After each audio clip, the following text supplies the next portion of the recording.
War.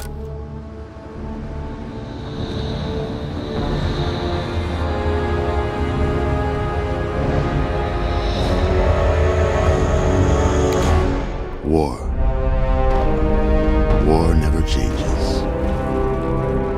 Welcome, ladies and gentlemen, to Fallout 3. My name's Camel, and today we will be taking a look at all of the Easter eggs that can be found within the game, at least that I could find. We'll also just be covering the Easter eggs in the base game, meaning nothing from the DLCs will be included in this video. Timestamps for each of the Easter eggs can be found down in the description, along with links to my social media and to my other Easter egg videos. I'm sure at some point I'll mispronounce something or get something wrong, so apologies for that. And just so people know, an Easter egg is an unexpected or undocumented feature in a video game or a movie or something like that, added as a joke or bonus. So while Easter eggs often are references to things, say in pop culture, by definition they do not have to be. And before we kick off, just a friendly spoiler warning: if you haven't played Fallout 3 yet, I'm sure this video will prompt you to do so. So kick back, relax, grab a Nuka Cola, and let's get into the many Easter eggs of Fallout 3. So firstly, while these can be found throughout the wasteland, let's go back to Vault 101 just to, start off nice and easy and at home. So throughout the capital wasteland, several security cameras can be found mounted onto walls. While they already do look quite suspicious, if we take a look at the red eye in the center of each, it's clear they modeled these after HAL 9000, the main computer of the Discovery 1 from Stanley Kubrick's 1968 movie 2001: A Space Odyssey. If you've seen it, you know HAL's creepy as, so please feel free to smash these security cameras and remember to fear AI. Now, the 1969 book and the then 1975 movie A Boy and His Dog influenced Fallout as a whole, but in the case of this video, specifically Fallout 3, in many ways. Set in a dystopian, post-apocalyptic America, the main character, Vic, the boy, has a telepathic pet/companion dog called Blood. On rare occasion, Vic will refer to his pet dog as Dogmeat. Of course, this is where the name for Dogmeat in Fallout comes from.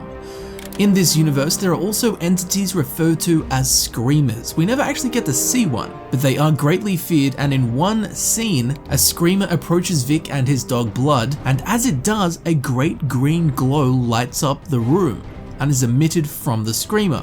This is, of course, where the concept of glowing ones in Fallout 3 came from. Also, in A Boy and His Dog, there are these creepy underground societies that survive in what could be described as underground vaults. They also have very strange and creepy strict rules and societal hierarchies, where strange and eerily perfect community traits are displayed, which of course has influenced the concept of vaults within Fallout 3. And finally, in Oasis, Harold refers to the tree he's trapped within as Herbert. He kept growing around me. Maybe for calling him Herbert all the time. His name's really Bob. I think it's funny when I call him Herbert, though. But in A Boy and His Dog, the pet dog Blood often calls the boy Vic Albert because it annoys him, and the dog finds it funny, just as Harold finds it funny to call the tree Herbert. Yes, now the perk The Devil's Highway is of course a reference and play on words to the ACDC song Highway to Hell, and in a similar fashion the perk Escalator to Heaven is a reference to the Led Zeppelin song Stairway to Heaven. So scribe Elizabeth Jemison can sometimes be heard saying this: "If we value the pursuit of knowledge, we must be free to follow wherever that search may lead us." I found that in an ancient book. The words of wisdom of one of the greatest men of the former civilization. Now this is actually a quote made by the US diplomat and Democratic politician Adlai Stevenson Jr. during his speech at the University of Wisconsin-Madison in October 1952.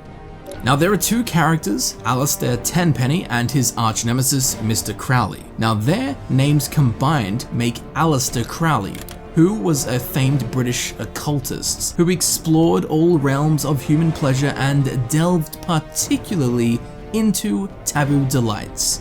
He was also often referred to as the wickedest man alive and a Satanist, but fittingly, Alistair Tenpenny could be considered wicked, and Mr. Crowley resides in a location aptly named Underworld, so with their powers combined they do make a good reference to Alistair Crowley.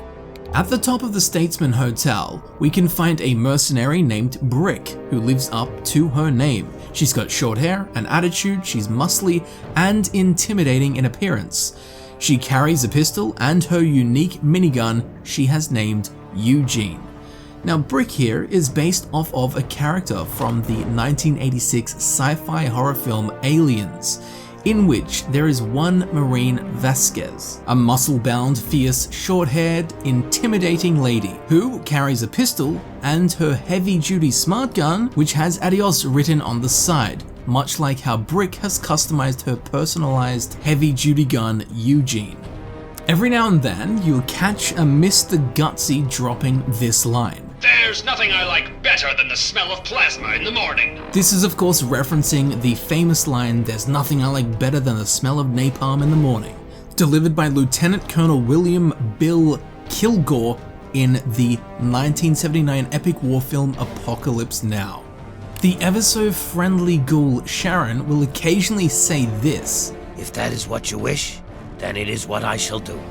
I must say that I find happiness in a warm gun." This line that he finds happiness in a warm gun alludes to a song written by the Beatles called Happiness is a Warm Gun, which was released in 1968. I'm sure we've all used the Fatman at least a few times, probably many times, but did you know after firing the Fatman, you have to reload it, and when it's reloaded, you'll hear a bell.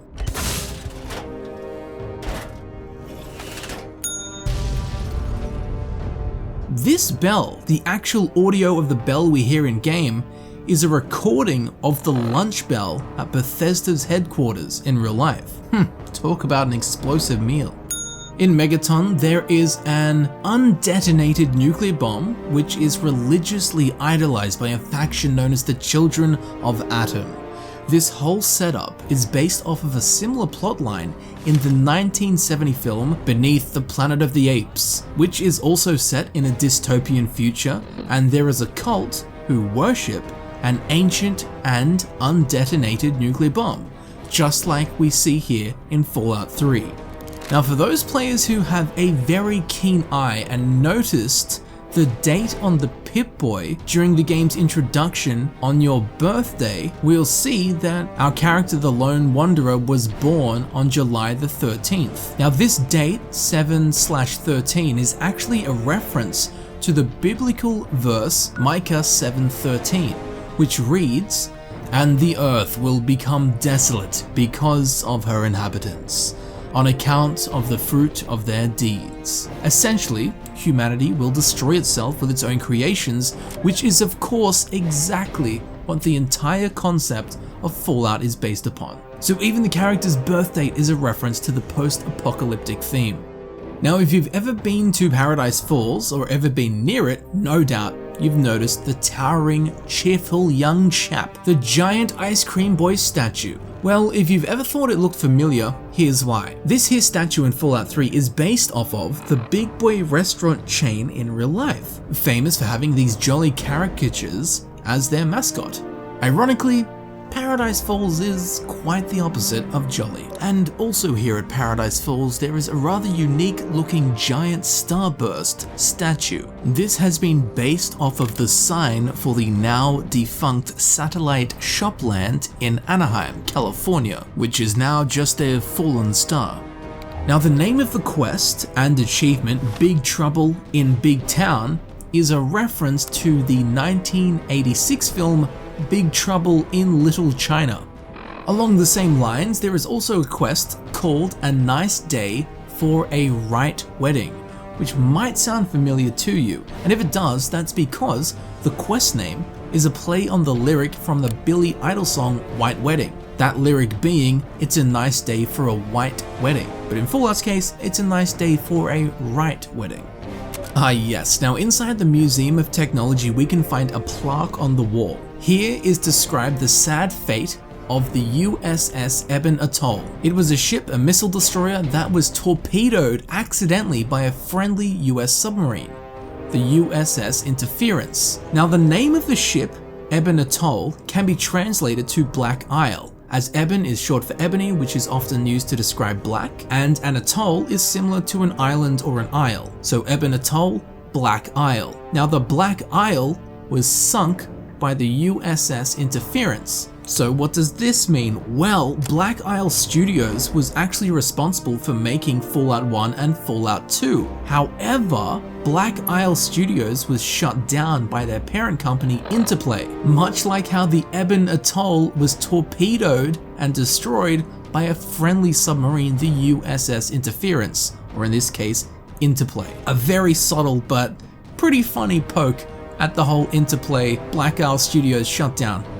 Okay, so The Quest of the Replicated Man is a nod to the 1982 film Blade Runner. It's a reference in name, content, theme, and the replicated man is based on, of course, the replicants from Blade Runner. And we know now that the replicated man was a gateway into the concept of the Institute and the synths, which of course we experienced in Fallout 4.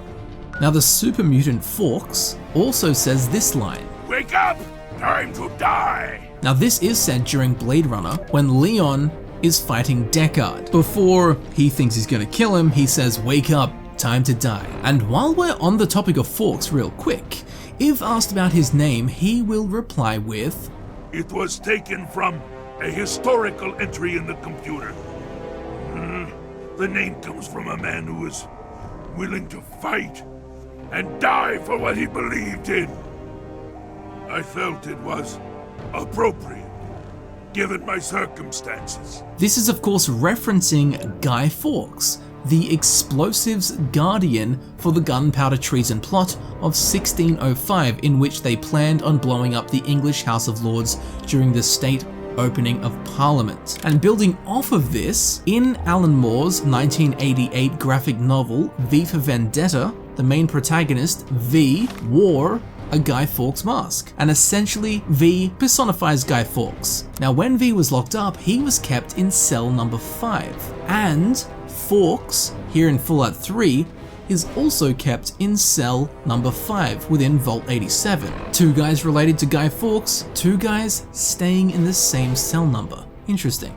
Now, provided your character has the contract killer perk at the scrapyard, we can find a contract killing company called Littlehorn and Associates, doing evil deeds that others dare not. Now, the owner of this company is Daniel Littlehorn, which is not a last name anyone wants. But this guy must be a devil of a man to run such a business. Well, funnily enough, that might be closer to the truth than we think, as Daniel Littlehorn gets his name from the Book of Daniel, chapter 8, where Daniel is given a prophecy where Littlehorn represents various vessels or personifications of the Antichrist, the devil. So as Daniel Littlehorn here in Fallout 3 is performing devilish acts, he lives up to the prophecy of Littlehorn from the Book of Daniel.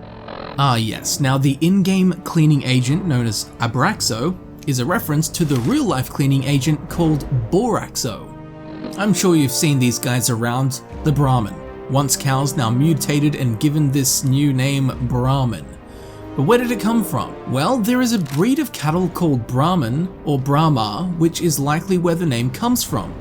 However, this name may also refer to the Brahmin of Hindu culture, where Brahmin is a varna or caste that specializes in producing priests and teachers of sacred law. One of the traditions, of course, being the reverence of cattle. Because of this, the name Brahmin for the animal was seen as offensive to Hindu culture, and the use of the name Brahmin in Fallout 3 was actually banned in India. Bit of an overreaction. Personally, I think they should have just moved on, which is what we're going to do right now. So inside the Museum of Technology, in the Planetarium exhibit, there is a pre-recorded tour. For as long as history has been recorded, man has had an insatiable hunger for knowledge regarding the universe. That is heavily based on and sounds like Carl Sagan and his introduction to the Cosmos series, with both content delivery and voice.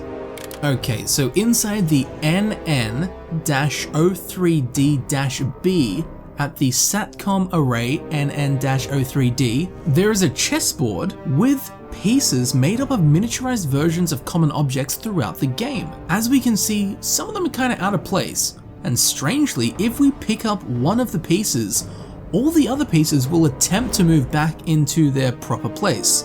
Of course, things shift around a bit, a few pieces fall over, but this is a completely unique Fallout 3 chess set. It's the only one like it, and I don't know who went to the effort of building it. And while I would love to sit down for a match, I don't want to play against anyone who brings a gun to a chess fight.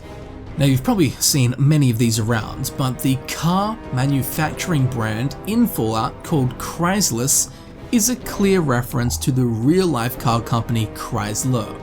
Now, there are several characters who are allusions to real-life people who lived during the American Civil War. Hannibal Hamlin is the leader of the Temple of the Union, which is the location housing escaped slaves. He also wishes to one day build a haven for escaped slaves at Lincoln's Memorial. Well, Hannibal Hamlin was Abraham Lincoln's first vice president, who was a staunch abolitionist. Similarly, Bill Seward, who is an escaped slave and abolitionist, is named after William H. Seward, Lincoln's Secretary of State, from 1861 to 1869. Again, like the others, Caleb Smith, an escaped slave and abolitionist, is named after Caleb B. Smith, Lincoln's Secretary of the Interior from 1861 to 1862. The character Simone Cameron, an escaped slave and abolitionist, is named after Simon Cameron, Lincoln's Secretary of War from 1861 to 1862. And there's a guy called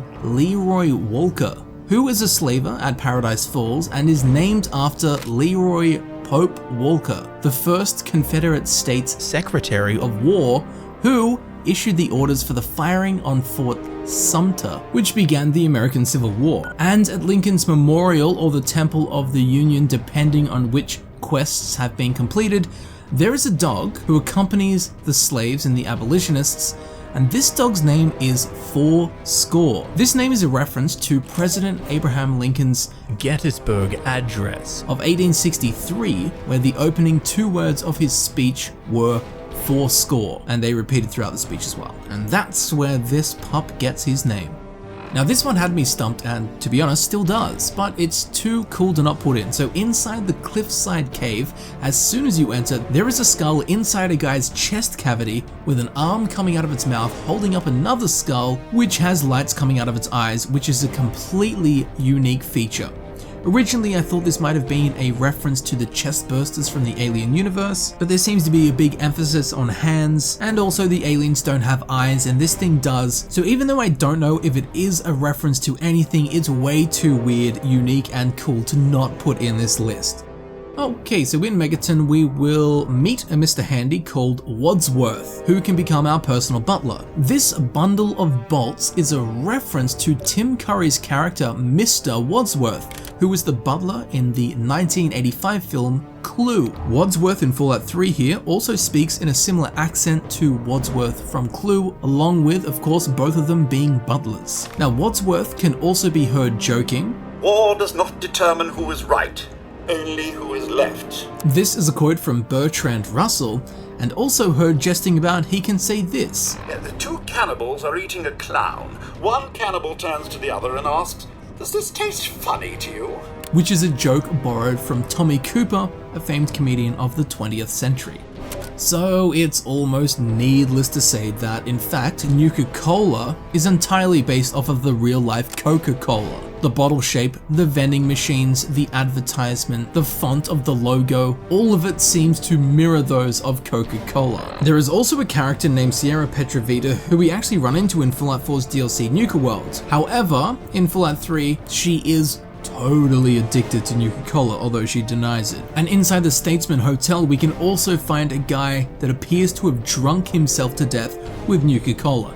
Needless to say, Nuka Cola is addictive, and this is likely a nod to the fact that the original recipe for Coca-Cola contained cocaine, which made it pretty addictive. And the iconic Nuka Cola Quantum is actually a reference to Coca-Cola C2, which was advertised as having half the carbohydrates, sugars, and calories of regular Coca-Cola. In the complete opposite fashion, Nuka Cola Quantum is advertised as twice the calories, twice the carbohydrates, and twice the caffeine and twice the taste of regular Nuka Cola, making fun, of course, the goofball culture of pre-war Fallout. And there's more Nuka Cola stuff, but we'll get to that later on when we hit Pepsi. So there's a place called Fort Constantine, which is a large intercontinental ballistic missile launching facility. We learn that the launch codes for the missiles in-game are the incredible difficult and complicated code of 000000000. A bunch of zeros is the code to the nuclear warheads. That's pretty funny, right? And seemingly ridiculous. But this is actually a reference to the United States nuclear launch codes, which were created in 1961 during the Cold War, which were this same thing, just a string of zeros. And the reason they did that was so the response time would be faster.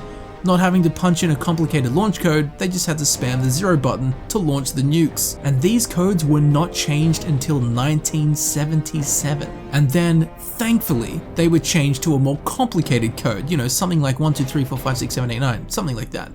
So in the slavers camp known as Paradise Falls, that we spoke of earlier, there is actually a captive here called Rory McLarens, who, if you're lucky, can be heard saying this. Can't nobody eat 50 eggs. This line is a reference to the 1967 prison drama film called Cool Hand Luke, in which the title character Luke, while imprisoned, claims that he can eat 50 eggs.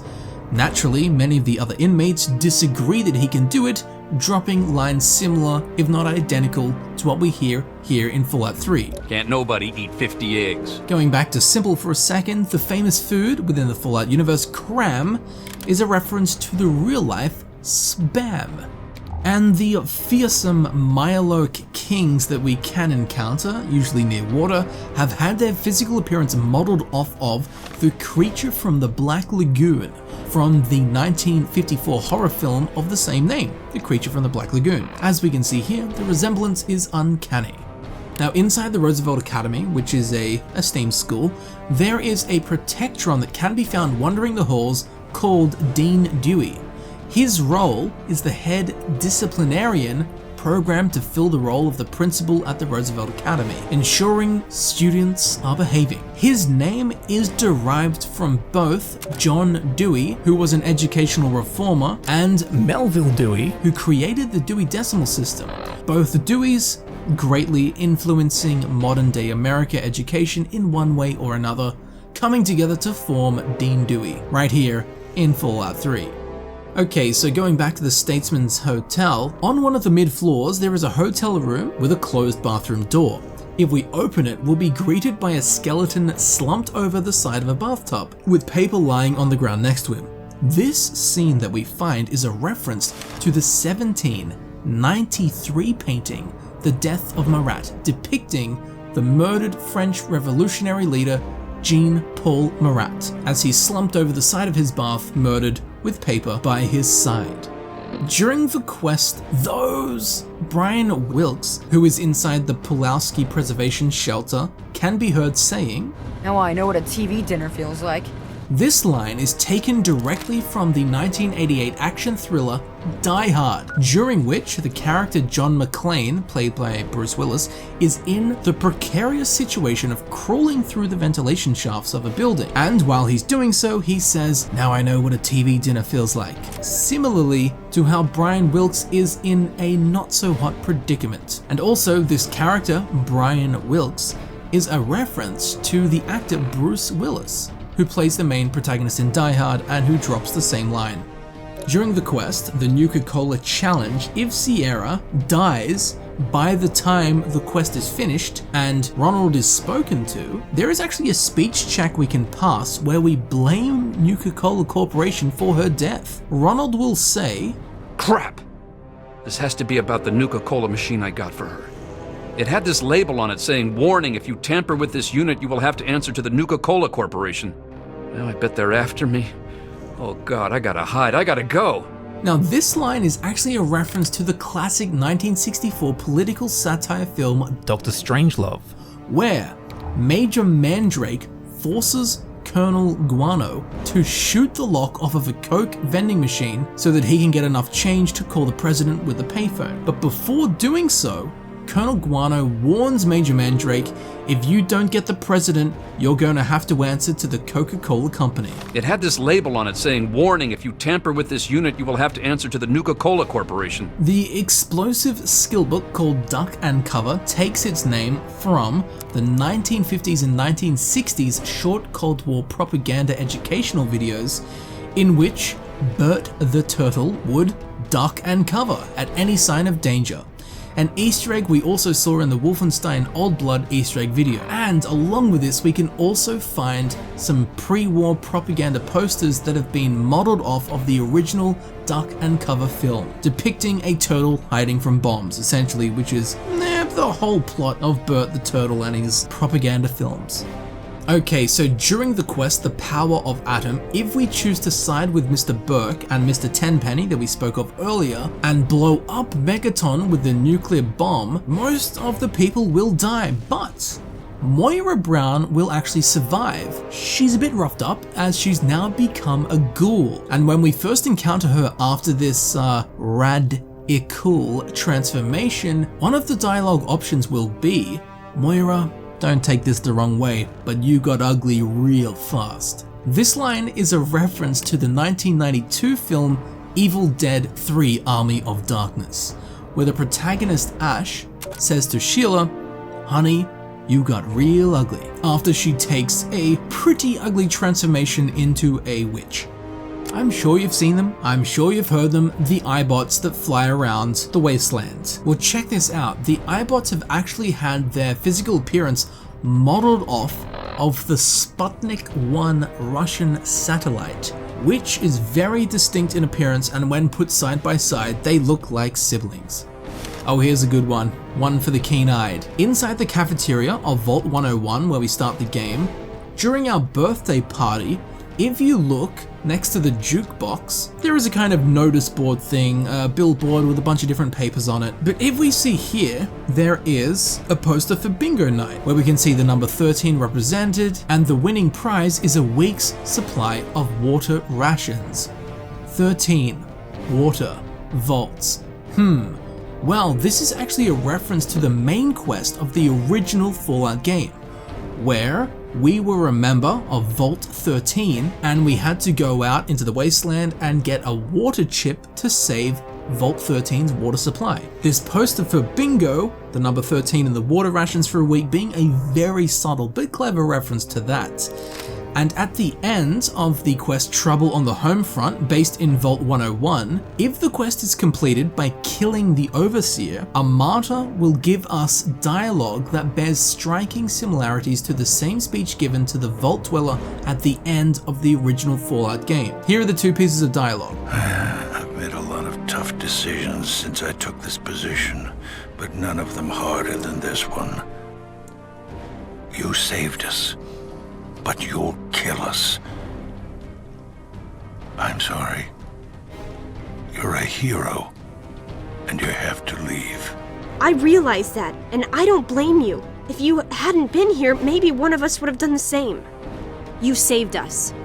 But that doesn't change the fact that you killed the Overseer in cold blood to do it, and I can't let that sort of thing stand here. I'm sorry. You're a hero, and you have to leave. Both striking great similarities in both dialogue and plot. As we spoke of earlier with the Bethesda lunch bell, the weapon the Fatman, again I'm sure we've all used it a million times, it is a miniaturized, personalized nuclear missile launcher, an iconic weapon in the Fallout franchise. But did you know that it takes its name from the atomic bomb that was detonated over Nagasaki in Japan 1945? Because of this, in Japanese releases of Fallout 3, the name of the Fatman had been changed, or has been changed, to the Nuka Launcher. Similarly, during the quest of The Power of Atom, the character, Mr. Burke, who lets you rig the bomb in Megaton and blow up the whole town using the nuke, well, this character, Mr. Burke, the pathway to blowing up a nuke isn't present in the Japanese version of the game. This of course prevents players from rigging the bomb in Megaton, therefore not allowing players to blow it up. This is of course due to the nuclear memory of Hiroshima and Nagasaki. Now in the Museum of Technology, we can find the Research Leads Terminal. The first entry contains a Fear Factory Easter egg. The 2 lines, "The infection has been removed. The soul of this machine has improved." These lines come from the song Archetype, which is also in the name of the main frame on this terminal here, Archetype Model FF06. Now Archetype being the song and the album, FF standing for Fear Factory, and 06 refers to the album Archetype being Fear Factory's 6th studio album release. And finally, the researcher's name that made this entry is B. Bell.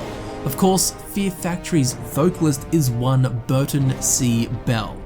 This is one probably no one's noticed, but it is cool. So throughout the wasteland, throughout the game of Fallout 3, we'll come across many plates, cups, trays, just blah blah blah, random knickknacks, all that good stuff. But did you ever notice that most of the plates are the standard looking plates? But every now and then you'll come across a red plate. Well, this rarer red plate is a reference to a rare red plate in real life produced by Fiestaware. They weren't the only company that did this, but Fiestaware, we're concentrating on that. So Fiestaware made these red plates with this glorious bright orange/red color by adding uranium oxide into the glaze. And yes, this made the plates radioactive, but it also made them red. They were produced 3 times between 1936 and 1943 using natural uranium, between 59 and 69 using depleted uranium, and between 69 and 73 using once again depleted uranium. Now the discontinuation of these plates, the rarer color, and the idea of having a radioactive plate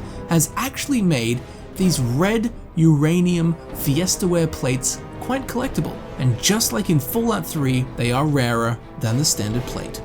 And coming just in time to heal all that radiation from those uranium plates, inside the Grizzly Diner, there is a first aid box mounted on the wall, which for no apparent reason is twice the size as every other first aid box in the game. Heading outside for a stroll, there is a location called F. Scott Key Trail and Campground, which is named after Francis Scott Key, who famously wrote the lyrics to the American national anthem, The Star-Spangled Banner. And while there are real-world locations named after him, this one here in Fallout 3 does not exist in the real world and is entirely fictional, built specifically in reference to Francis Scott here in Fallout 3. And similarly, the location called Fordham Flash Memorial Field is named after Francis Frankie Frisch, a prominent baseball player in the 20th century. And once again, this field does not exist in real life and has been created purely as a reference to Francis Frankie Frisch here in Fallout 3. Now, if you've ever looked at a Protectron and thought, that looks kind of familiar, well, there's a good reason why. The Protectrons are actually based off of Robbie the Robot from the 1956 science fiction movie Forbidden Planet. When we have them side by side, the influence is obvious. And also influenced from this movie, we have the Alien Blaster and all the unique variants of it. Their design is heavily based off of Commander Adam's pistol from the movie Forbidden Planet, sharing that bulbous, retro, futuristic ray gun motif. The projectiles also disperse in a similar fashion when they hit a solid surface. Ah yes, at the SATCOM array NN-03D, outside there is a door that any and all curious cats have opened. Upon doing so, therein is the lovely and rather troll message of you. It seems curiosity didn't kill the cat, it just cursed at it.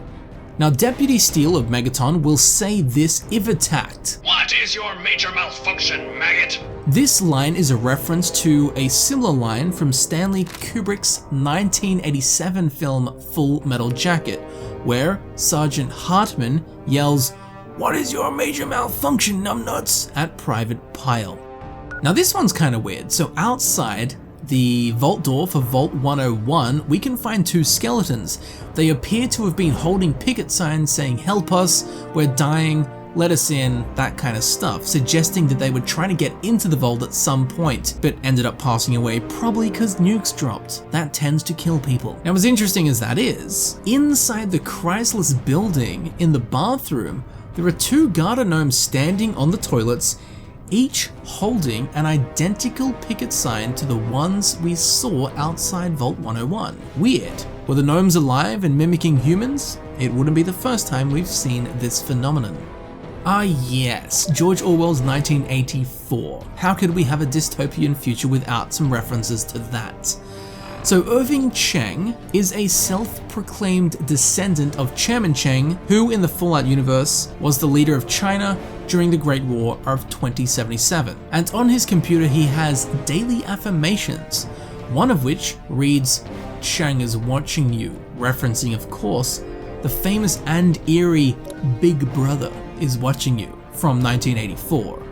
Similarly, inside Vault 92 on the Overseer's terminal, we can find the phrase "Sanity is not statistical," which was used as a secret passcode within Vault 92 to stop the, and I quote, crazies. Basically, over time, Vault 92's residents started going crazy, and this command, "Sanity is not statistical," would stop them in their tracks. Fittingly, in 1984, the book, not the year, Winston repeats this line to himself, "Sanity is not statistical," as he falls asleep to reassure himself that just because he's unlike everyone else in thinking does not mean he's insane. Just because he's against the statistics doesn't mean he's not sane. Sanity is not statistical. Now, I suppose many similarities to the governmental system of 1984 and the hierarchy within vaults, they're pretty similar. If the Overseer's rule is disobeyed, punishment will ensue, a scary power system rather like that in 1984, just on a much smaller scale. Well, what's quite interesting is, within 1984, persons accused of thought crime are taken to a place called Room 101, where they are tortured until they comply. Rather like what could happen to you inside Vault 101.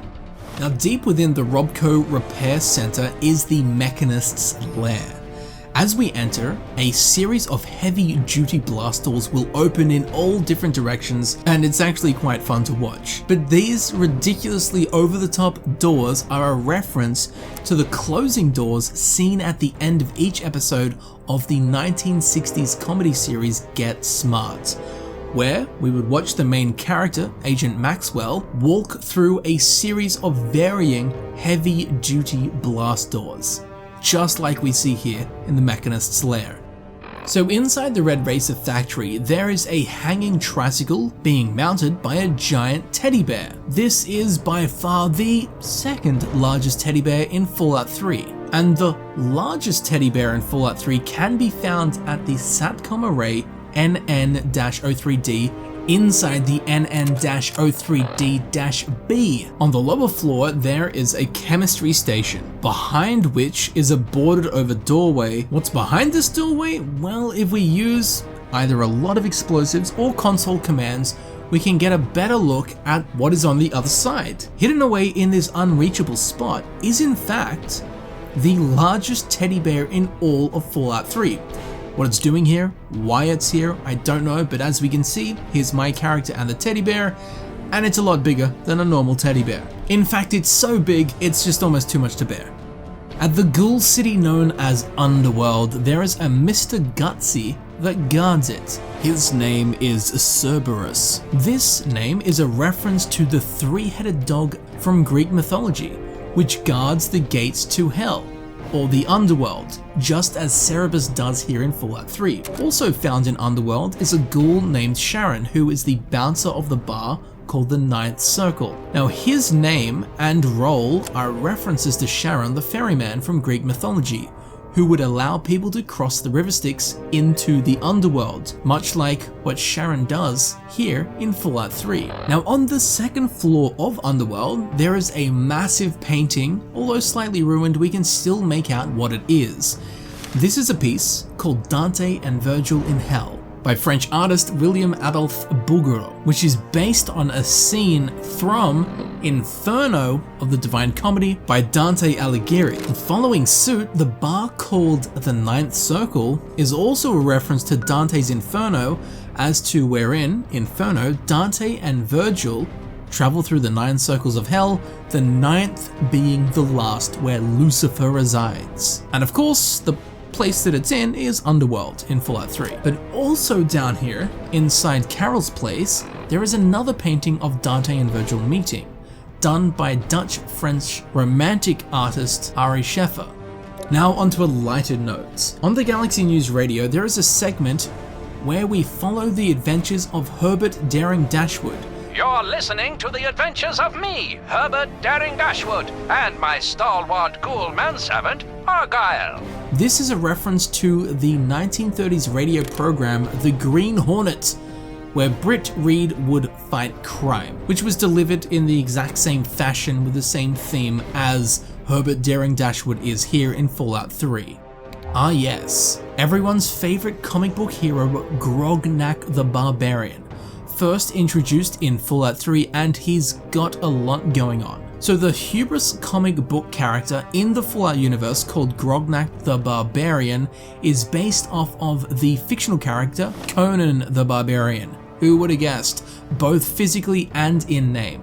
And while Conan the Barbarian was popularized by Arnold Schwarzenegger's portrayal of the character in the 1982 film Conan the Barbarian, the character was originally written and published by Robert E. Howard in 1932 in Pulp Fiction magazine, making the original much closer to what we see here in Fallout, with Grognak being a comic book character. Now, speaking of the comics, the one we find in Fallout 3, Grognak the Barbarian, in the lair of the Virgin Eater, has borrowed its artwork and name from the real-life Conan the Barbarian comic Lair of the Iceworm.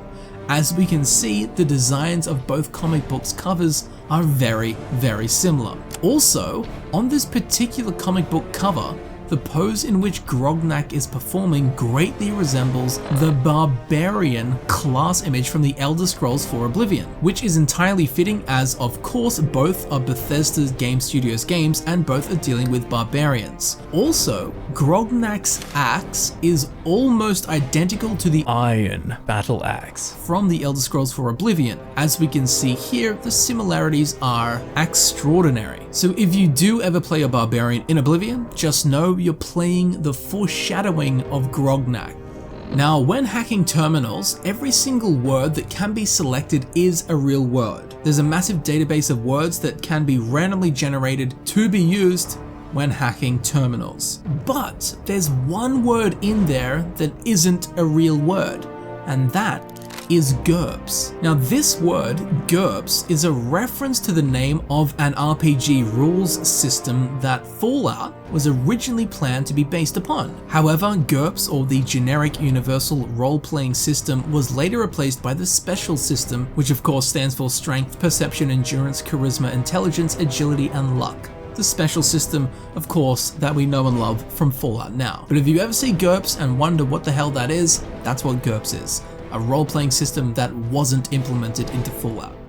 Ah yes, now the guys at Bethesda love an H.P. Lovecraft reference in their games, as we know with such things like the Tall Tale of the Deep Ones from the Elder Scrolls IV Oblivion. But here in Fallout 3 they planted a fat one. The Dunwich building and its whole surrounding story are all in reference to H.P. Lovecraft's Cthulhu mythos, especially the 1929 short story, The Dunwich Horror. Clearly, the name of the building, the Dunwich Building, but more so, the Whispering Obelisk found in the virulent underchambers. This obelisk also whispers repeatedly the name Alhazred and occasionally says Geth.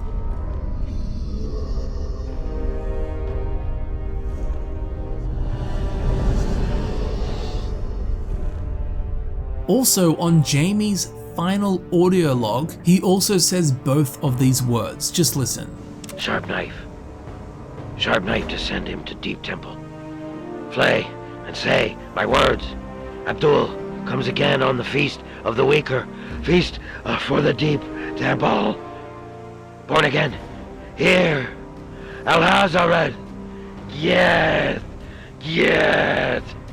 Now in the H.P. Lovecraft universe, the author of the Necronomicon is Abdul Alhazred. The last name, Alhazred, is what's being said by both the Obelisk and Jamie in his audio recording in Fallout 3. Now the other word, Gieth, is likely a reference to R'lyeh, the underwater city in which Cthulhu, an old one, awaits for the Elder Scrolls 6. Also, seemingly randomly, at the Red Racer factory inside the CEO offices, one can hear these same voices, Alhazred and Gieth.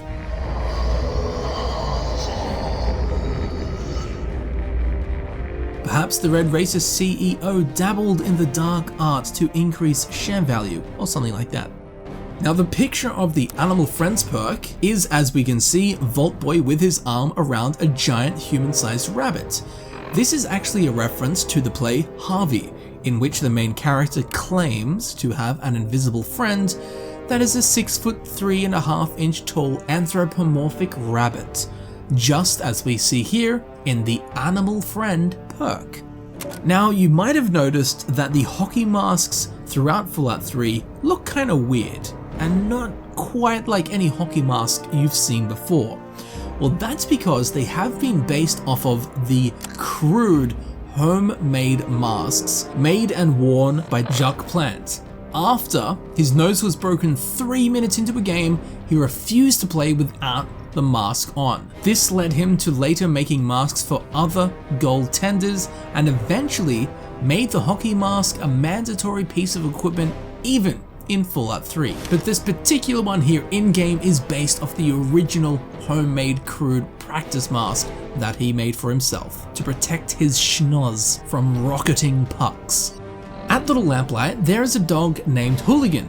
This dog got its name from a real-life dog called Hooligan, owned by one of Fallout 3's level designers, Fred Zeleny. So that's how you do it. All I need to do is be owned by one of BGS's staff as a pet, and I too can finally make it into one of their games as an Easter egg.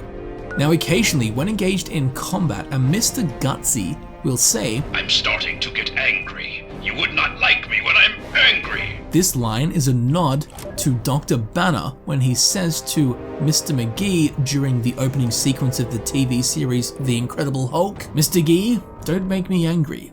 You won't like me when I'm angry." And juicing off of the Hulkmania, the image used for the Nerd Rage perk is a nod to Dr. Bruce Banner transforming into the Hulk.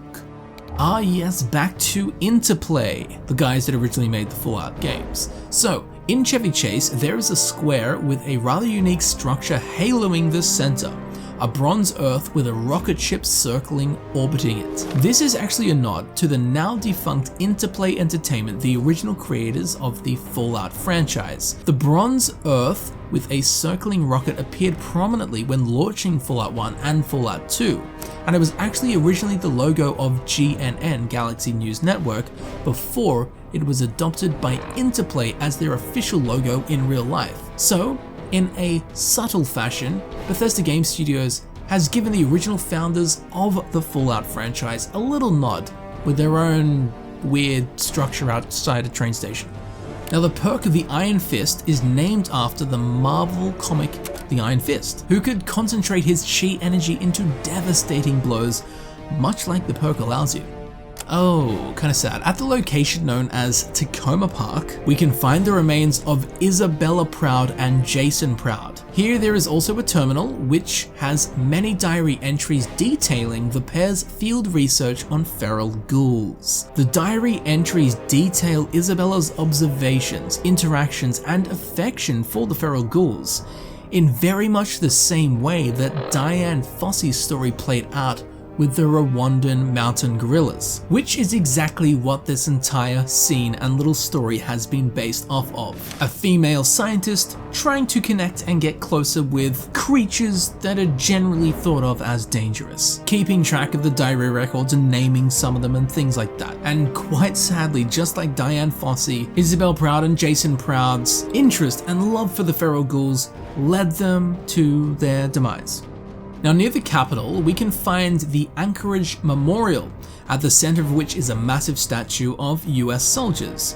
Well, in real life, this is actually the location of the statue commemorating the raising of the flag on Iwo Jima, Japan on February 23, 1945. Fallout has just altered it a bit to fit their universe a little better, with these guys striking this like crazy heroic poses. And there is actually more to this Easter egg, but we'll have to wait for the Operation Anchorage Easter egg video. Don't want to spoil anything. Oh yes, now inside the Deathclaw Sanctuary, we can find the corpse of an Enclave officer. On her corpse, there is a unique Ripper called Jack, or Jack the Ripper. It actually changes depending on what version of the game you have. But point being, weapon type is a Ripper, and the name of it is Jack or Jack the Ripper. So either way, we have a weapon that is Jack the Ripper. Of course, this name is a reference to the notorious serial killer who hunted and mutilated women beyond recognition throughout London during the late 19th century. Living up to its name, this weapon Jack the Ripper will do just that, although it does function outside of London, unlike the original.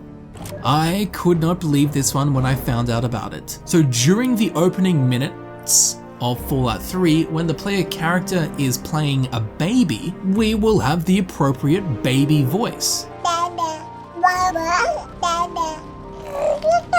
Now you might be interested to know that this part was actually voice acted by none other than Todd Howard's son, Jake Howard, when he turned 1 year old. And you know what? If you listen really carefully, I reckon you can hear Todd in his son's baby voice. Seriously, listen really closely. It just works. All jests aside, this is legit. Jake Howard, Todd Howard's 1 year old son, actually voice acted the baby at the start of the game. And you know what's interesting? By the time he turns 21, he will have worked in the gaming industry for 20 years. So the jukeboxes that can be found throughout Fallout 3 might look familiar. That's because they have been almost identically modeled after the Wurlitzer 1015, one of, if not the most popular antique jukebox and jukebox style. It's the jukebox you think of when you hear the word jukebox. Ah yes, there is a series of holotapes that tell of the demise of the Keller family that tried to survive after the bombs dropped in a bunker. This is fitting, as their family name Keller means basement in German, the very thing they attempted to survive in. Now the brand of cameras in the Fallout universe are Kodak cameras. Kodak with a C. This is of course a reference to the real world brand of cameras of the same name, just spelled with a K. Kodak. Oh yeah, so at the Museum of History we can get a gun called Lincoln's Repeater. This weapon is based off of the real-life Henry rifle given to Abraham Lincoln by the New Haven Arms Company in a hope to inspire others to purchase their weapons. Now Lincoln's Repeater in-game bears the exact same engraved golden mounting and is signed with his name. It's also a great gun to use in-game. It's not that good, but it's fun to use. I like it. Along the same lines, during the quest Lincoln's Profit Margins, we'll come across a phonautograph, which was the earliest known device that was able to record sounds. Now this one in game is called Lincoln's Voice. This is a reference to a modern legend where allegedly the inventor of the phonautograph recorded Lincoln's voice. However, because this story did not surface until the 1960s, some 100 years after the events allegedly took place, its authenticity is not really there. Oh, and there is also no physical evidence of this recording existing. However, in the Fallout universe, it seems they found it, and that is what this Lincoln's Voice in-game is a reference to.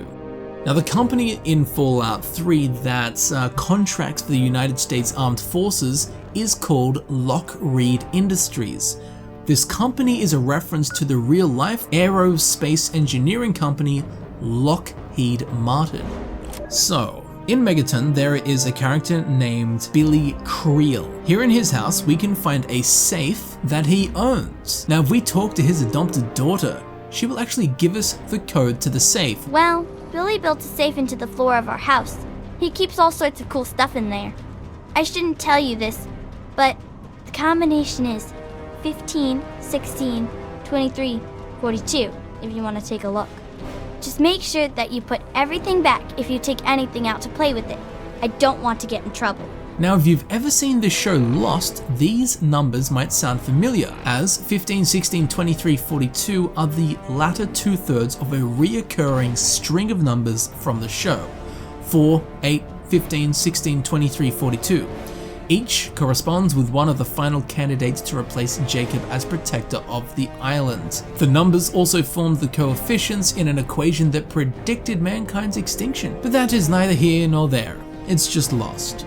In Little Lamplight, there is a character named Lucy. In Lucy's clinic, in the office building, there is a banner which reads, "The doctor is in." Now this is a reference to Lucy from the Peanuts comic strip, where she pretended to be a psychiatric doctor and had a matching banner reading, "The doctor is in," just like Lucy here in Fallout 3 does.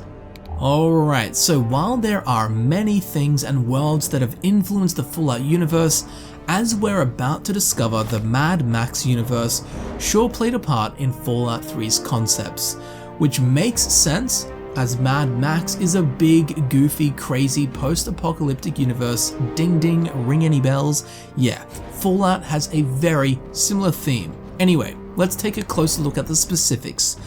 Firstly, this image of the Lone Wanderer and his dog was used in various releases and products for Fallout 3. At this point, it's almost an iconic shot. But this is actually based off of this shot of Mad Max and his dog, which he brilliantly named Dog, which is taken from the 1981 film Mad Max 2, Road Warrior. And while we're on the topic of his dog, Fallout 3's Dogmeat's breed is a blue heeler. Exactly the same breed as Mad Max's dog in Mad Max 2, The Road Warrior. Wonder where they got that idea from. There's also a random encounter in which we can run into a guy called Mel, who rocks a leather jacket and wields a sawn-off shotgun. If you have a high enough perception, you can actually see that his shotgun is in fact not loaded.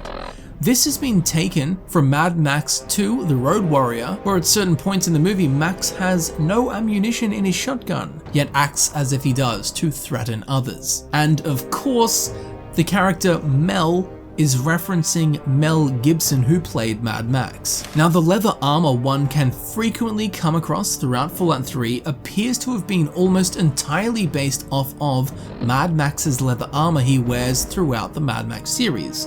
But in particular, it is very similar to the single-sleeved armor worn by Max in Mad Max 2 Road Warrior, as we can see them here side by side. Building off of this, in a broader stroke, all of the raiders and their chosen attire appear to have taken heavy influence from the various antagonist gangs and groups throughout the various Mad Max movies, with their gimpish, bold, mismatched costumes. Also, the motorcycle helmets in Fallout 3 have also been based off of the motorcycle helmets that are worn by the same marauders in Road Warrior. And while sure it's a motorcycle helmet, it's a weird one, and a very specific one, which also very specifically appears in Mad Max. On a similar note, the medical brace in Fallout 3 appears to have been based off of the leg brace that Mad Max wears on his left leg throughout the series. And before you ask, medical/leg braces come in a million different shapes and sizes and styles, yet the one in Fallout 3 almost perfectly matches the one from Mad Max. Coincidence? Nope. On a similar path, while a rather common design, the style of the 44 scoped Magnum is almost identical to the Magnum used by Lord Humongous in Mad Max 2 The Road Warrior, minus the Fallout 3 version's barrel being shorter. And again, it's a pretty generic looking weapon, but the material types, the material colors, all that stuff, it matches up perfectly. Coincidence? Maybe. Now, occasionally during combat, when a super mutant gets frustrated, they will yell, "No more games! I could die!" This line has been taken from Mad Max 2 The Road Warrior when Humongous loses his patience and yells, "Quiet, quiet, no more games." Humongous being a huge, muscly, veiny Hulk with a mutated head similar in stature to super mutants. Now the character Mayor McCready of Little Lamplight is a character I'm sure we all know and love, and we even run into him in Fallout 4. But did you know that Mayor McCready's outfit is based on the outfit worn by Jedediah Jr. in Mad Max Beyond Thunderdome, as they both wear plinth helmets, goggles, and a jacket that are too big for them. Also, Little Lamplight, a colony of children, is likely based thematically off of the children's colony that Mad Max encounters during Mad Max Beyond Thunderdome, a society of children living by themselves. And finally, when we meet Harkins and tell him we're just looking for our dad, he will reply with, "Oh yeah? And I'm a fairy princess."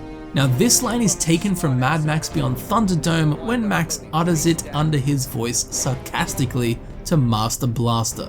There is an ice cream store known as Majority Whips. Now this is actually a play on a political phrase and position of a whip, where you can have minority whips or majority whips. I won't even attempt to explain what a whip is because I don't understand it despite reading it. But nevertheless, this ice cream store, Majority Whip, has taken its name from that political phenomenon. So in Rivet City, Dr. Zimmer, the creator of the androids, or synths as they will later be known, is likely a reference to the film Man Droid, in which one, Dr. Carl Zimmer, is the creator of a humanoid robot, exactly the same as we have here in Fallout 3. So throughout the game of Fallout 3, we can come across many different consumables, one of which is a chem known as mentats. These mentats actually get their name from a faction or type of being called nothing other than mentats from the 1965 Frank Herbert novel Dune. These mentats in Dune are essentially people trained to have the cognitive abilities of a computer. In short, their intelligence is enhanced. Well, in a similar fashion, in Fallout 3, when mentats are consumed, the character's intelligence and perception are boosted, taking the consumer to a closer level of the mentats from Dune. Throughout Fallout 3, the brand of cigarettes that we can come across are called Big Boss. This brand name is in reference to Metal Gear Solid and the character Big Boss, also known as John and Snake and about a billion other names. But one of Big Boss's reoccurring tropes is smoking. He can often be seen puffing on a cigar or smuggling cigarettes and cigars into missions so he can smoke. Well, it looks like someone at Bethesda likes Metal Gear and they even named the brand of cigarettes after Big Boss. On occasion, the super mutant Fawkes that we spoke of earlier will say, "I only kill to know I'm alive!" Now this is a lyric taken from the Ministry song So What off of their 1989 release, The Mind is a Terrible Thing to Taste. At the location of Fort Independence, there is a Brotherhood outcast called Defender Morgan. If we ask her what she had against the Brotherhood, she will reply as such. You mean apart from the fact that they ditched their mission and went native? Sure. I bet you don't mind them being cuddly with the locals. But when we came out here, we had a mission to do, damn it. But now they're wasting their time protecting yahoos like you, while Ahab Lyons is off chasing his super mutant white whale. Notice she calls Elder Lyons Ahab Lyons, and also notes that he is chasing his super mutant white whale. What she is doing is referencing the 1851 Herman Melville novel Moby Dick, in which Captain Ahab vengefully hunts the white whale known as Moby Dick. So inside the Museum of Technology, several terminal entries house notes written by the lead researcher, Professor R.J. Gumby. This guy is a reference to a character of the same name, Professor R.J. Gumby, who was one of the Gumbies from Monty Python and the Flying Circus. Along the same serpentine lines, when talking to Squire Maxon, he says, "No. But I could. I know I'm ready.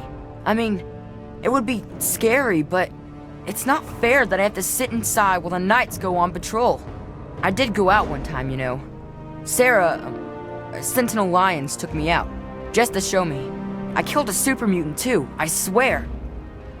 I also sort of shot Sarah, but just a little. It was just a flesh wound." This line is of course a reference to the Black Knight. in the 1975 Monty Python and the Holy Grail, where during a duel between King Arthur and the Black Knight has both his arms cut off, but shrugs it away with the line, "It's just a flesh wound." Now, Kimber Found a Big Town can be heard dropping this line. That's funny. I thought we were an autonomous collective. Which has been taken from the Holy Grail, which is said by a woman in some random village when she is surprised to learn that there is a current ruling king, because she thought that we were an autonomous collective. And inside the Megaton Clinic on Doc Church's desk, there is a broken terminal that displays the hex code 0x41A1A013. When translated into text, it says, "Meh." This is of course a reference to the Holy Grail, and more specifically, the knights who say, "Meh." When you complete the Head of State quest in favor of the slavers, we'll be able to hear Three Dogs saying this. "One small step backwards for man. One giant evolutionary rewind for mankind." Which is of course a reference to Neil Armstrong's famous quote after taking his first steps on the surface of the moon. "One small step for man, one giant leap for mankind." Which, by the way, he actually got wrong. He was meant to say "one step for a man, one giant leap for mankind," but he got it wrong, but I reckon the one that he actually said's better. Okay, so inside the Hubris Comics building, on one of the terminals, we can find a message that reads as follows. "How can a hack like that continue to find work in comics is beyond my comprehension. Hubris Comics should fire him and return the series to the capable hands of Mr. Morales." Well, the name of this incredibly capable comic book writer, Mr. Morales, is actually a combination of Alan Moore and Warren Ellis, taking their last names, Moore and Ellis, combining them into Mr. Morales. Now, Alan Moore and Warren Ellis are both very famous real-life comic book writers, hence the relevance in Fallout 3's Hubris Comics. Also, in the same terminal entry, there is mention of a Mr. Neptune. This name is referencing a character named Marto Neptune from Alan Moore's ongoing series, Promethea. On another terminal, in the beta testing area, there is a text-based adventure game called Reign of Grellock, which again is a completely text-based game. This is in reference to the original text-based adventure games of the 70s and 80s, such as Colossal Cave Adventure and Zork. Now, going back to Dr. Zimmer, the man we have visited many times now, will say this when he learns that his android is, in fact, in Rivet City. Harkness, you say? Yes, that makes sense. He used to work for a special branch of the Commonwealth Police, after all. And he's right here, in Rivet City? This line is a reference to the song Trouble Right Here in River City, from the musical named The Music Man. River City being replaced by Rivet City.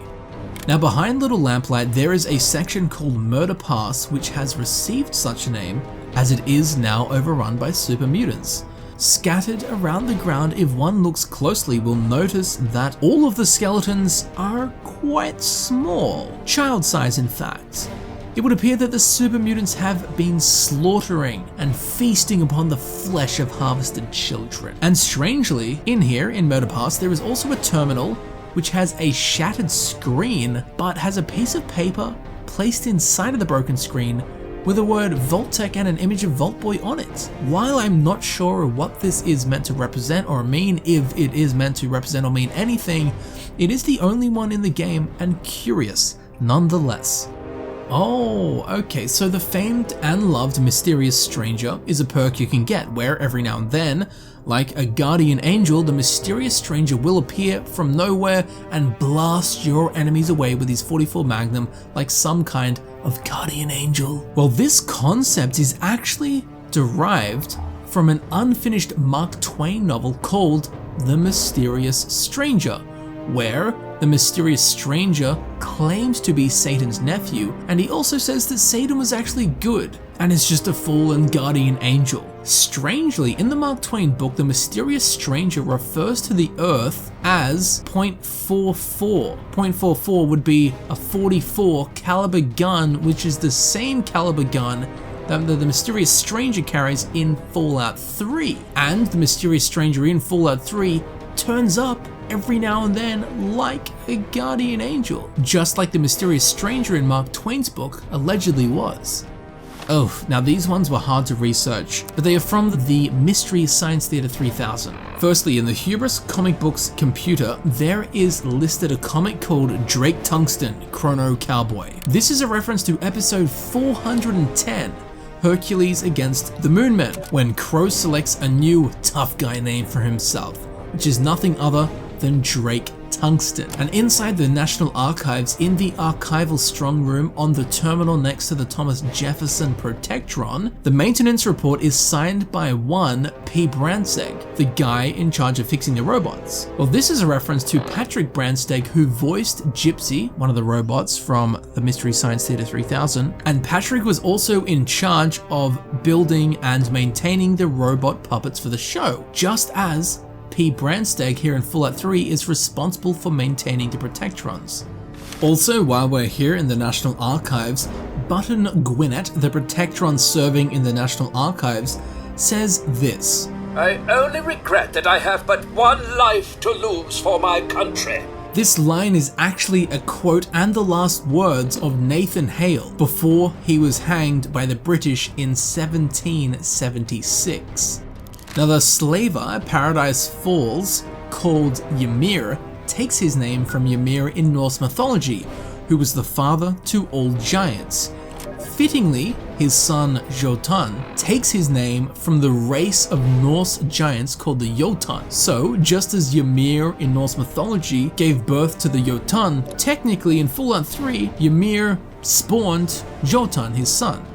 We got any furries? Because inside the sewer waste station, on a conveyor belt, we can find a number of teddy bears in irresponsible positions, detailing debaucherous acts, smoking cigarettes, injecting meds, drinking whiskey, preparing grenades, brandishing weapons, and eating something delicious.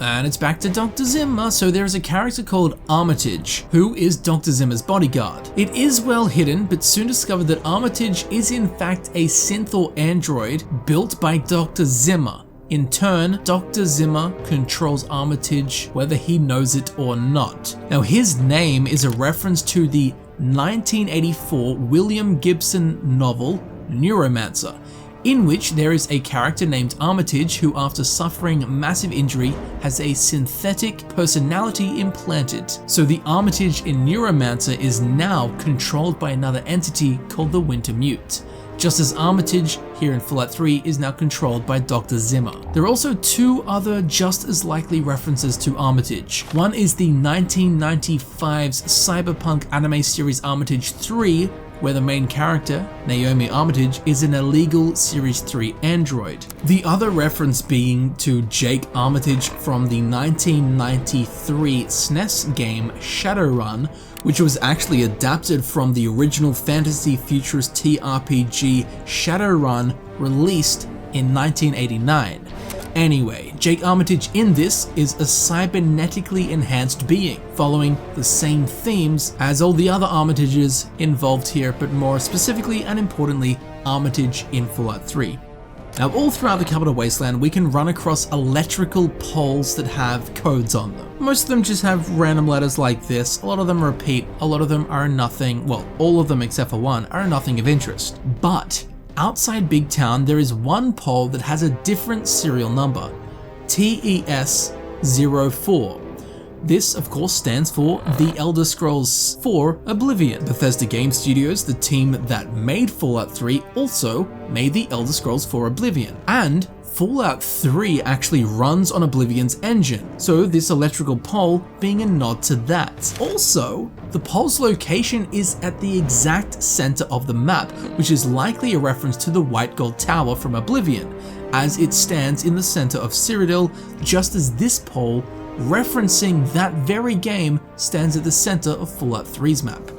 This one isn't that amazing, but the password to Moira Brown's terminal is MB3KOMFG. Oh my f***ing god. Ah yes, the Puppet Man. So in Paradise Falls, there is a unique Vault 77 jumpsuit. Now this is paying homage to the Penny Arcade comic commissioned by Bethesda that tells the story of the Puppet Man from Vault 77. In one part, Puppet Man encounters some slavers and the Vault Boy puppet ends up murdering them all, i.e. the Puppet Man is insane and killed a bunch of slavers. So along with this jumpsuit, there is also a holotape referencing this event. Like I told you, man, I don't f***ing know where it came from, but it freaks the boys out. Some story from a while back about a stranger with no name. Just get rid of the damn thing. Ain't no good gonna come from keeping it around. Besides, if it is his, maybe he'll come back for it. Comprende? As promised, the Pepsi. So, the side quest and achievement known as the Nuka Cola Challenge takes its name from the Pepsi Challenge, which has been a marketing campaign of Pepsi since 1975. Now, the idea of Nuka Cola Quantum, as we talked about earlier, could have been a reference to Coke C2, but the idea of Nuka Cola Quantum being blue with questionable health effects is likely based on the Pepsi Blue variant, in which upon its release there were concerns that the dye used to make it blue would trigger allergic reactions of consumers. Also, inside the Nuka Cola factory on the research terminal, there is an entry that describes a new Nuka Cola flavoring that is coming. This is Nuka Cola Clear, with the same great taste as regular Nuka Cola. Now, this could be a reference to a number of things. Firstly, it could be a nod to Crystal Pepsi. This, of course, was just a see-through Pepsi, because why not?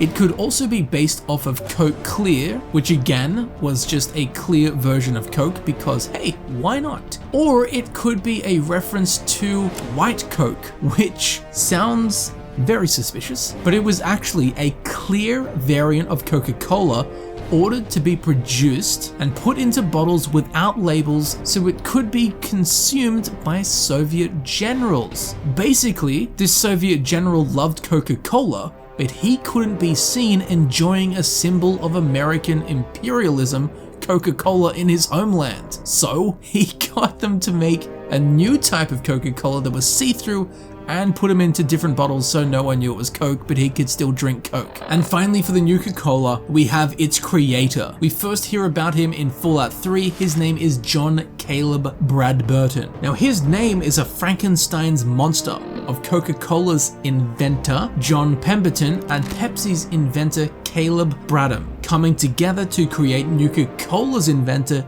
John Caleb Bradburton.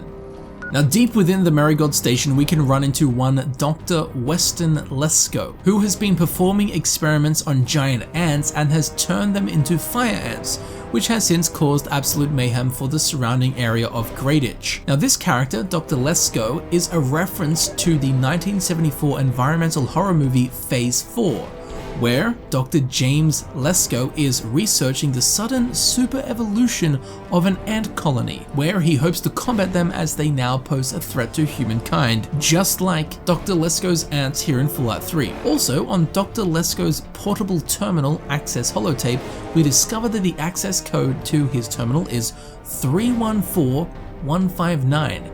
This number is a reference to the mathematical symbol pi, which is 3.14159, etc., etc.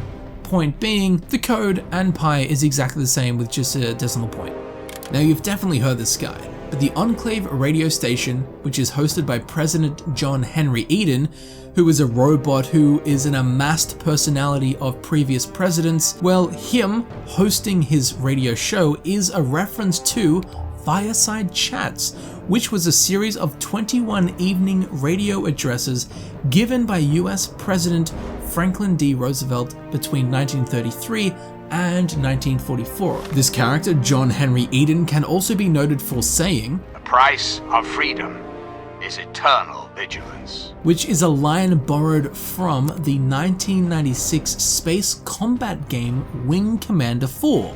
The Price of Freedom, in which the character Admiral Tolwyn says this same line, "The price of freedom is eternal vigilance." But even more interestingly, the actor that played Admiral Tolwyn, Malcolm McDowell, is the same bloke that voices the character John Henry Eden here in Fallout 3. So he's cross-referencing lines from characters that he has played.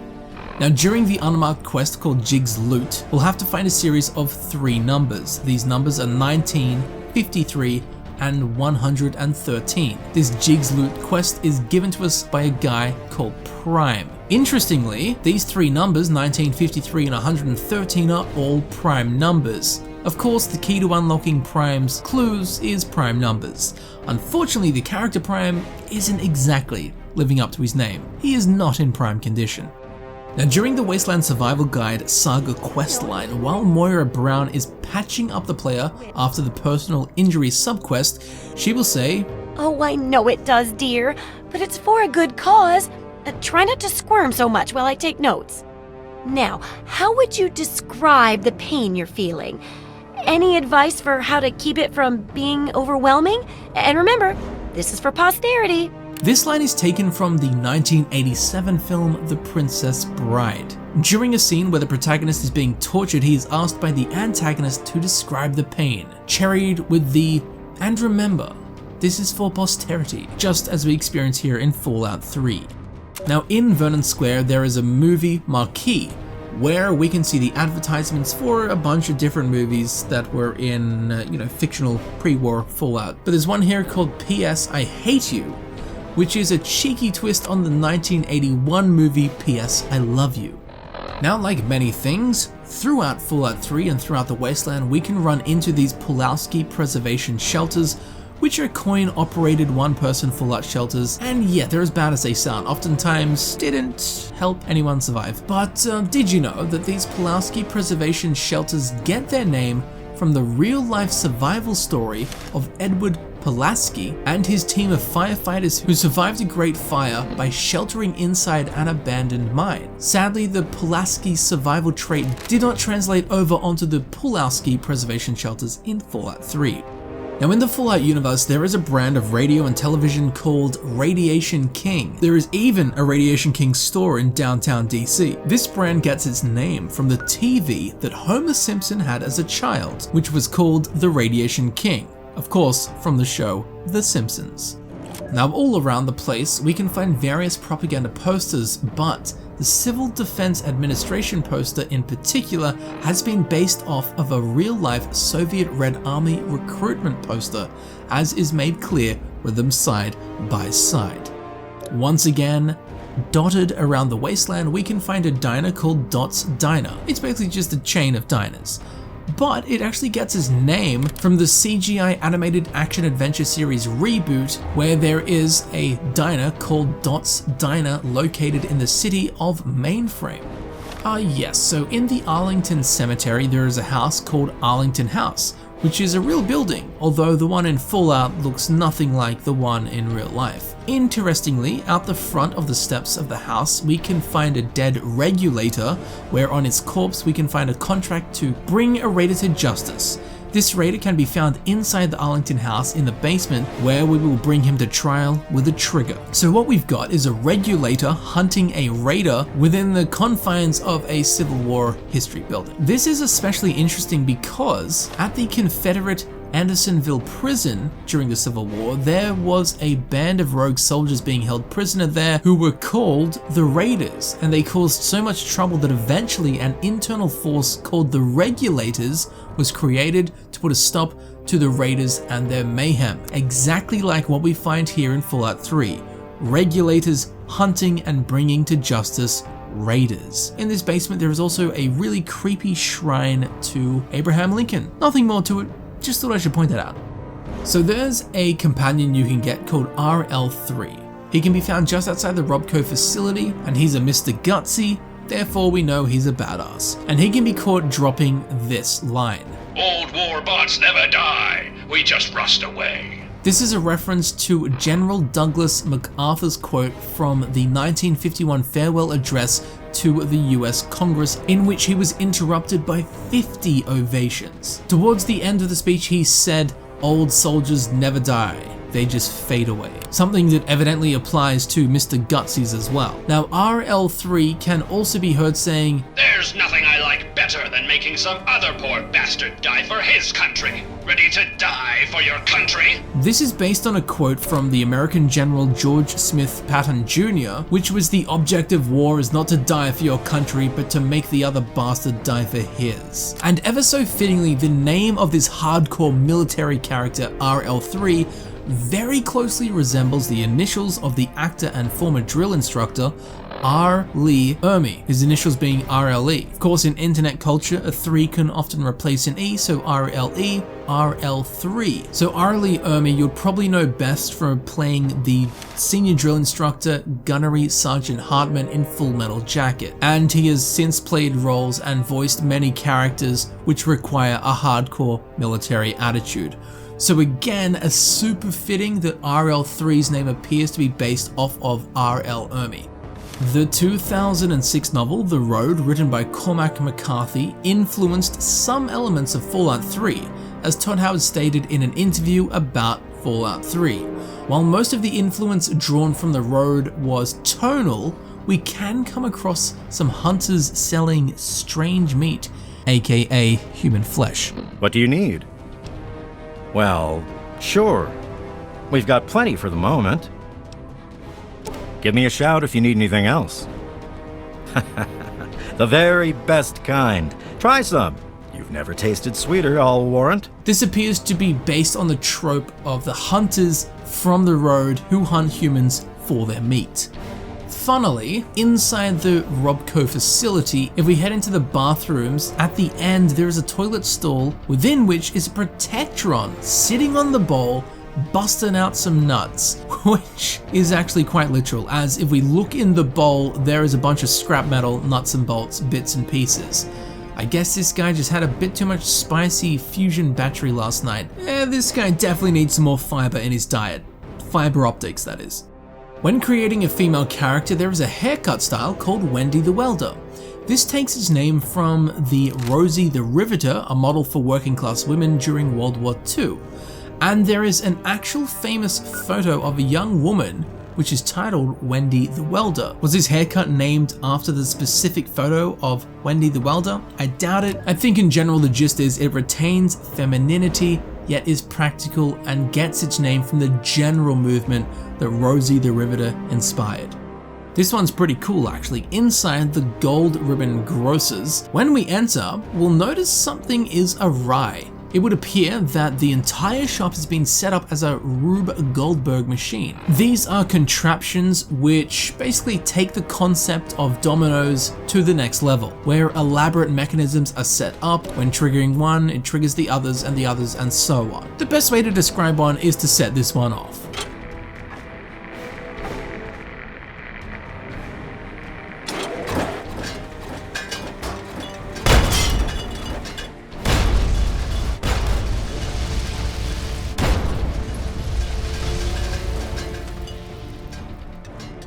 Not bad. It was fun to watch and we got some loot at the end. I like it.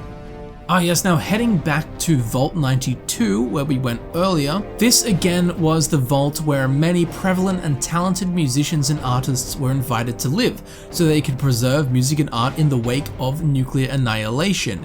In here, the overseer was named Richard Rubin. This name is a reference to Rick Rubin, the real-life American record producer and former co-producer of Columbia Records. So just as he deals with the musicians in real life in Fallout 3, he's also overseeing them. Similarly, there is a documented resident of Vault 92 called Gordy Sumner. This is a reference to the well-known singer and songwriter Sting, as his birth name is Gordon Sumner. Again, on the same path, there is a character called Zoe Hammerstein, who gets her name from the Broadway lyricist and songwriter Oscar Hammerstein II.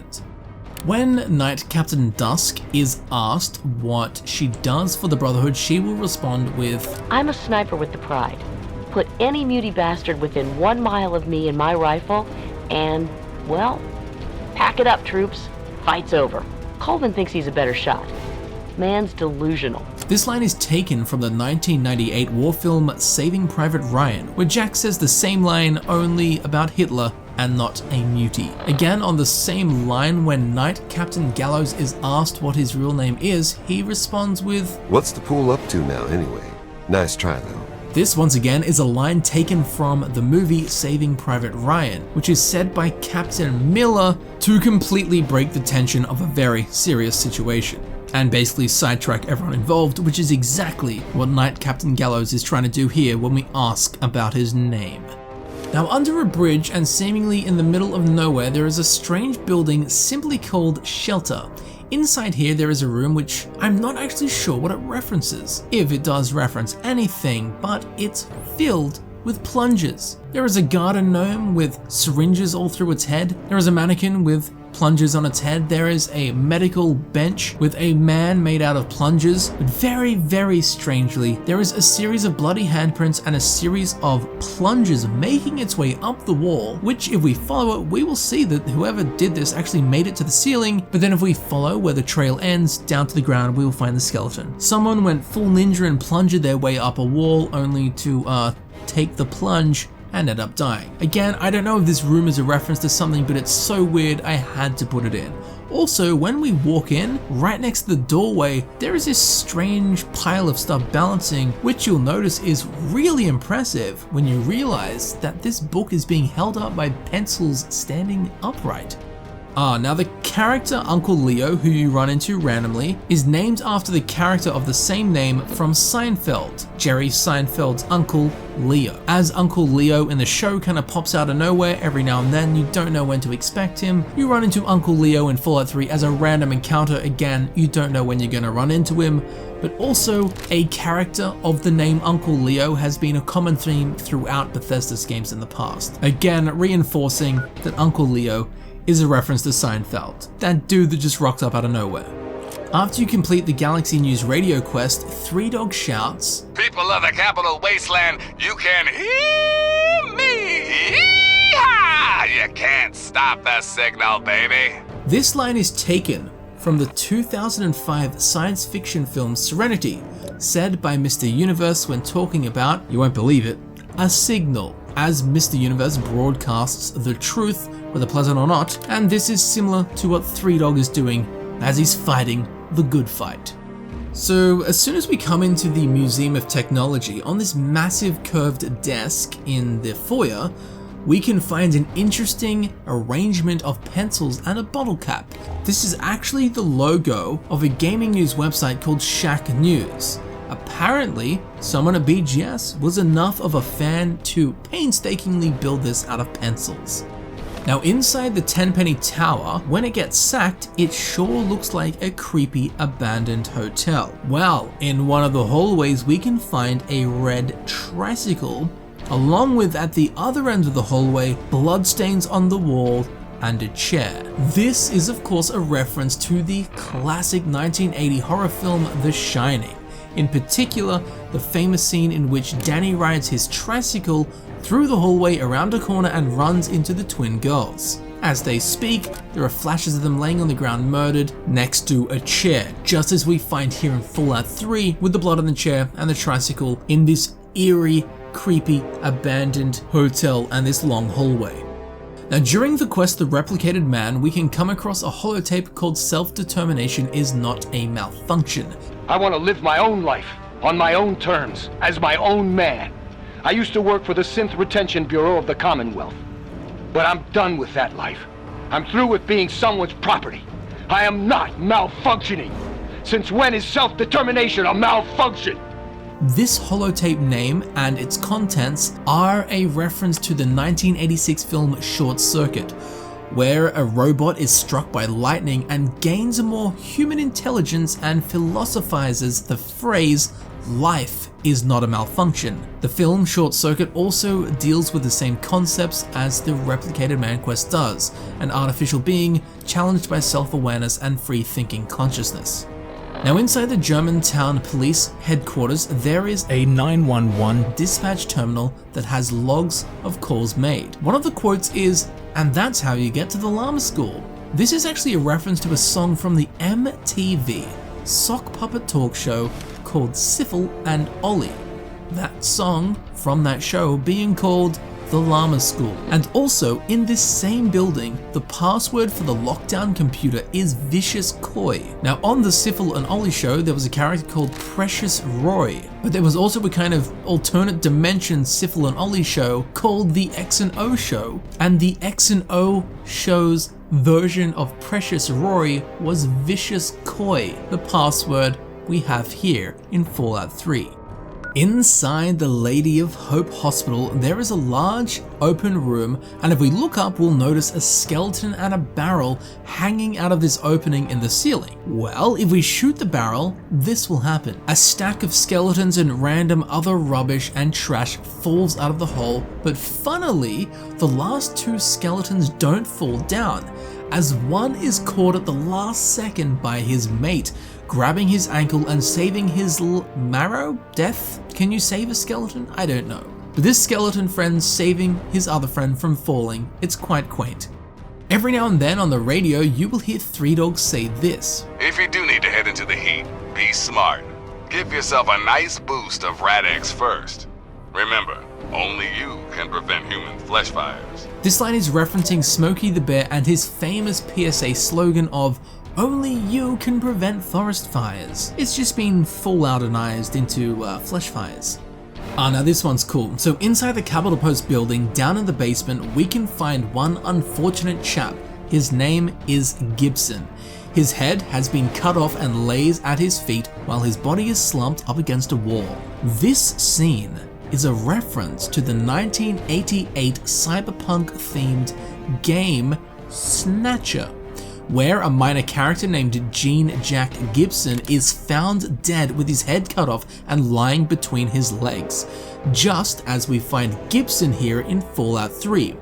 However, the similarities don't end there. So both Gibsons also carry a note on them that simply says "Search the house."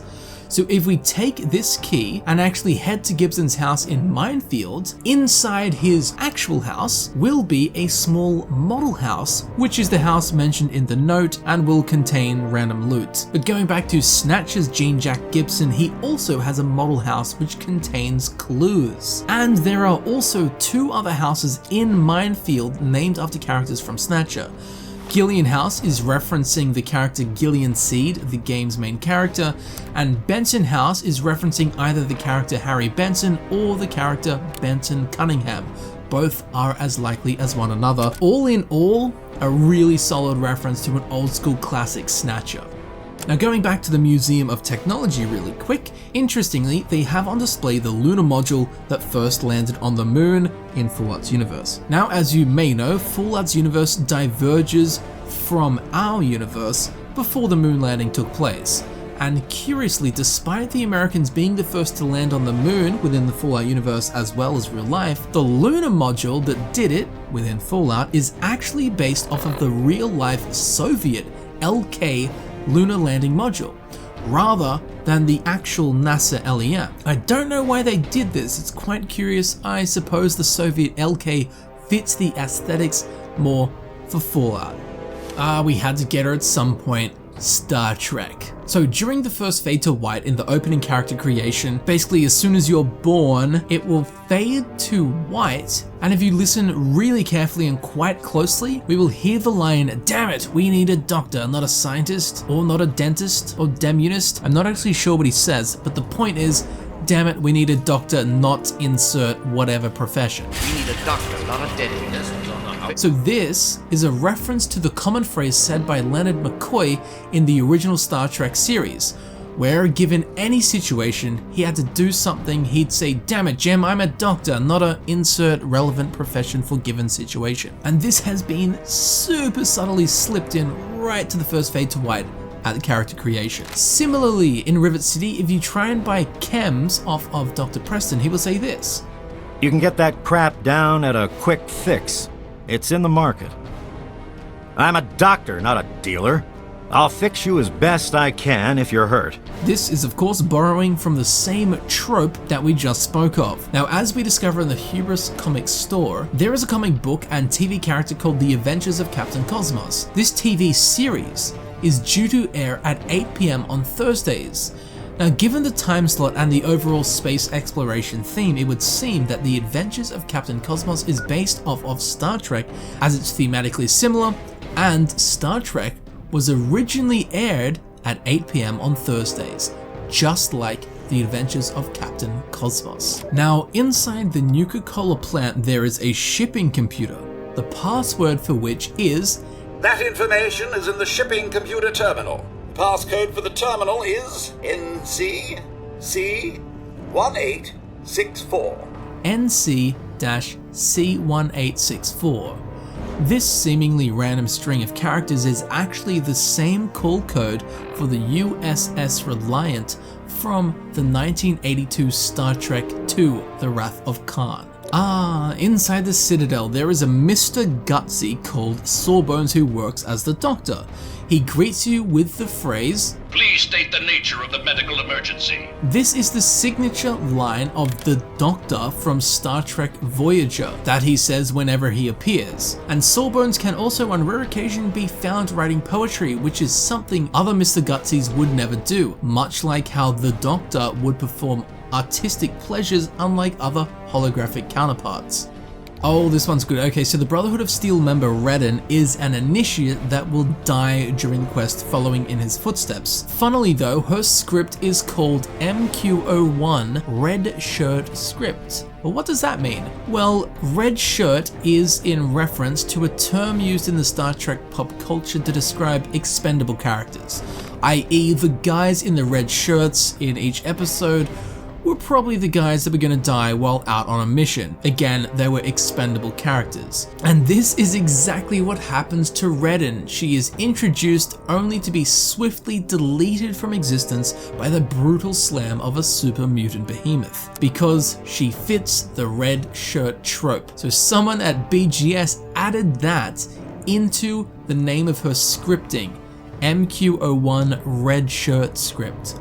Now at the city of Megaton, atop the gate, there is actually a sniper keeping an eye out for any wrongdoers or trouble causers. His name is Stockholm, and sadly, we can't actually interact with this guy because we can't get to him. There's no way to get up here, and he knows that. As if we use console commands to get up onto his perch where he watches, he will say this. The more time I spend talking to you, the less I'm spending watching for raiders. How the hell did you get up here anyway? Bethesda gave this guy unique dialogue referencing how the player would have had to have used console commands to get up here. But I mean, come on, someone has to come say hi. We wouldn't want him getting Stockholm Syndrome. The famous and incredibly nutritious sugar bombs that we all know within the Fallout universe actually came from a daily cartoon strip by cartoonist Bill Watterson called Calvin and Hobbes, in which Calvin's favorite breakfast cereal is the familiar sounding chocolate frosted sugar bombs. I wonder where they got the idea for sugar bombs from. Oh, we're going back. Inside the Hubris Comics building, we can find the receptionist's terminal. On here, there is a release schedule section where it lists an upcoming comic called Captain Cosmos, Truth, Justice, and the Space American Way. This name has taken influence from Superman's famous catchphrase, Truth, Justice, and the American Way. Also based on Superman is the icon for the toughness perk. As we can see, it is obviously modeled off of Superman. His costume is the same with the same colors. There are various items seeming to be bouncing off his body while striking the classic Superman pose, and of course, Superman is tough. Similarly, the action boy / action girl icons are also based on Superman, especially with the nerdy glasses referencing Superman's alter ego, Clark Kent, notable for his nerdy glasses. Again, the icon for the achievement Superhuman Gambit is also based off of Superman / Clark Kent combo, and the Defender achievement icon is some weird hybrid of Batman and Superman merged into one superhero, Superbat. So in the village of Andale, the townsfolk will welcome you and treat you to their delicious strange meat. Meat, meat, meat. They love their meat. Hello again. Stick around for a while. I'm thinking about making some meat cookies later. Isn't that exciting? They're all so nice too. There is a dark secret though. This strange meat is actually human flesh. Yes, that's right. The families of Annandale hunt and harvest humans, butcher them, store their pelts, flesh, and meat. But if we agree to keep their secret, every day we can get a strange meat pie off of Linda Smith. Oh, of course. Here you are. Enjoy. This is actually referencing Sweeney Todd in the Penny Dreadful story, A String of Pearls, in which a barber, Sweeney Todd, would murder his clients, but then Mrs. Lovett would harvest their flesh and bake their meat into delicious pies. Exactly the same as what happens here in Annandale. Lovely Mrs. Linda Smith will cook up the flesh of the harvested into some yummy, yummy meat pies. Speaking of yummy, at the start of the game, during the birthday sequence that takes place within Vault 101, Butch will attempt to take your sweet roll. That bastard. Here you go. A nice sweet roll that I baked for you just this morning. And it's all for you. No sharing required today. I know you were joking, but I'm not sure anyone else did. I'm hungry, and that stupid robot destroyed the cake. Give me that sweet roll you got from Old Lady Palmer. This is a running joke or scenario throughout Bethesda's games, originating all the way back in 1994's The Elder Scrolls I Arena, where during a class determination question, a scenario is presented in which a gang of 3 kids your age approach you and the leader demands your sweet roll. Exactly as what we see here with Butch and his gang of goons trying to steal your sweet roll during your birthday party in the game's introduction in Vault 101. Yes, so the T-Rex skeleton inside the Museum of History has 3 clawed fingers, whereas, getting your nerd on, in reality a Tyrannosaurus Rex only had 2 clawed fingers, so get wrecked, whoever built this T-Rex.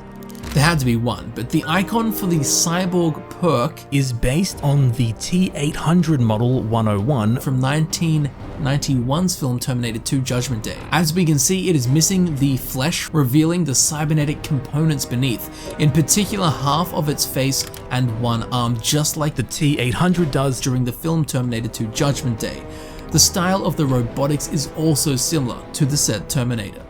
Now the quest, those in which we clear out a bunch of mutated ants, takes its name and theme from the 1954 science fiction film Them, which is also about a nest of giant ants which have been mutated due to nuclear radiation and exposure, just like we find here in Fallout 3.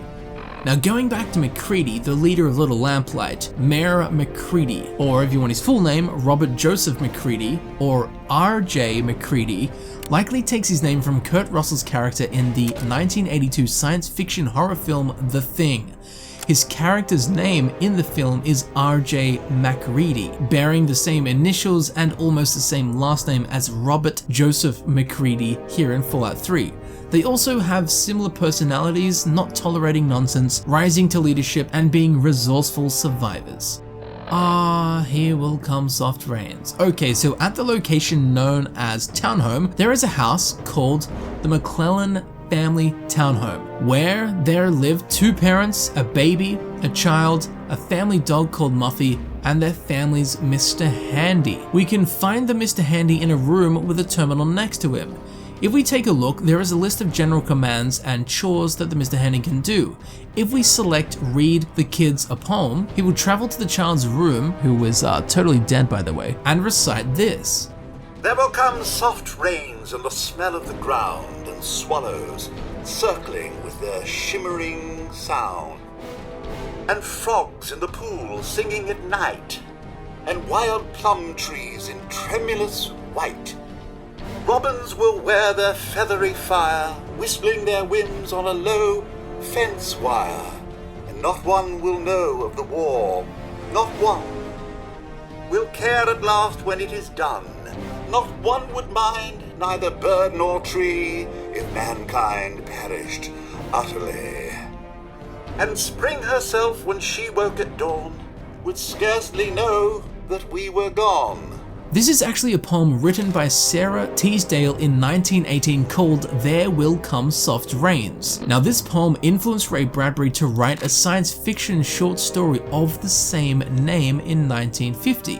There Will Come Soft Rains, which this entire family home in Fallout 3 is an allusion to. As is in the story, there is a house in which a robot continues to run a household after its owners have long perished due to nuclear war. The only surviving member in this story is the family dog. Suffering from radiation and starvation, the dog in the story perishes. And in Fallout 3, if we go out the back of the McClellan family household, we can find their starved dog Muffy, who has passed, just like in Bradbury's story. Also, the name of this family, the McClellan family, is a name used for the family in another one of Ray Bradbury's stories, Fahrenheit 451. And the street name that the family house is on is called Bradley, alluding to Ray Bradbury's last name. So all in all, an absolute egg-packed bundle we have here at this address. I'm sure we all know and probably love the character Three Dog, but did you ever know where he gets his name from? Well, the guy that voice acts for the character is Eric Todd Dellums, who starred in the 1986 film She Gotta Have It as the character Dog 3, which BGS took, flipped, and gave us our beloved Three Dog. At Paradise Falls, the slaver character Eulogy Jones has two slave women. Their names are Crimson and Clover. Their names together are a reference to the 1968 song Crimson and Clover by the band Tommy James and the Shondells. The song also appears to be about a woman or women called Crimson and Clover.